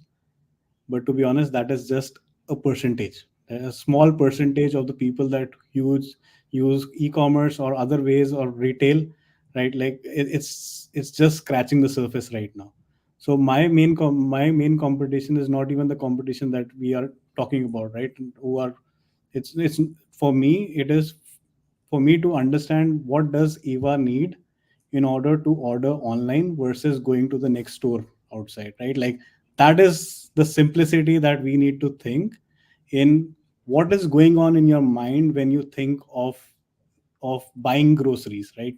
What does go in your mind when you think about food, right? How can we kind of piggyback that and basically have a recall that yes, last experience with say Talabad or with Food Panda or the brands that we are working with, how does that basically compete to the physical experience, right? And that is where I think you can drastically change that experience and the expectation with different capabilities and features, right? Mohammed rightly said, right, these are the capabilities or the features that really can bring in the customer and stay there and make the customer stay. But it's also about the understanding of a mindset of a user and then crafting that journey right from the time you get onboarded to the time you order more, so that you keep coming back. That's the trick. Yeah. Well, for me, I would say it has to be cheap, it has to be fast, and then I will be happy. But I have a lot of companies to choose from. In Poland, I have like 4 or 5 applications that can serve that purpose. So where's the trust? Where's the loyalty? Hey, maybe you have any idea. Is the trust, is the loyalty an important factor here? Or we are trying to get as many users as we can possibly have right now, this moment, because the environment can change in a minute. No, I think absolutely trust is critical whenever it comes to food, especially. You will only trust a bad produce once, and then when you see it, or even worse, when you try it, you completely move on and lose all faith in that supplier. And tying it back to what we just heard is, if you want to win and gain this trust, you basically have to deliver consistently convenience across a larger ecosystem. I think those are the 2 parts that were mentioned before. I think what we see a bit in the market now is that a lot of players try to see how much they can cut and still get away with it, where they sort of cut delivery time down, way down, increase waiting times, reduce the range of assortment. And at some point you will see that the trust in the promise that we heard about before just is no longer there. We talked about, why would I order from an app that can offer me maybe 100 products if in the store around the corner I can have 2,000. So I think that's sort of the consistent convenience part, and the larger ecosystem. Trust is a part of the answer, but then being able to get this at a good price, which means somewhere you have to create synergies, whether it is on the operational side, what we heard, and what I'm sure Careem and Delivery Hero are doing very well now. or it's a purchasing power that we bring, sort of where as a group we operate 10,000 stores in Poland. So there's a different purchasing power, and we have the ability to forward prices to the customer that are sort of very palatable compared to a pure player. So yeah, to answer that, trust definitely important, but also part of a larger conversation, just to deliver consistent convenience. Yeah. Well, I agree. I would have like 10 more questions, but I have 1 minute left, and I would like to 2 words or 3 words from each one of you. What is the winning product in quick commerce, in on-demand food delivery? Mohammed, what is this for you? Yeah, we go selection, what the customer should come to you. Reliability, what they should, delivering every time, fulfilling the order and delivering within the promise for reliability. The third is value. Should be, they should get value, price, and the saving. And the fourth, sustainability, right? You'll be able to sustain as a business and continue to be, doing this profitably. Okay, Jacet, your take. I think I would copy everything that Mohammed said, right? Like it's a simple game that basically is based on trust, reliability, and delivering value. I think these are the core pillars. Maybe one thing that I might want to add is the recall, right? Like when you think about food, when you think about groceries, how do you think about a brand? That is also one of the key hooks that we need to kind of build over time. Thank you. And Feng, last word. Not much to add here, but maybe one that is close to my heart, which is sort of the product in terms of the actual app. You've mentioned super apps, you've mentioned different delivery methods, and as it gets more and more complex, keeping in mind that in the end, the user has to be willing to use the app, have access to his order in a convenient way, not to see a bloated sort of set of features in no particular order. So maybe one small addition here to this impressive list, but all important.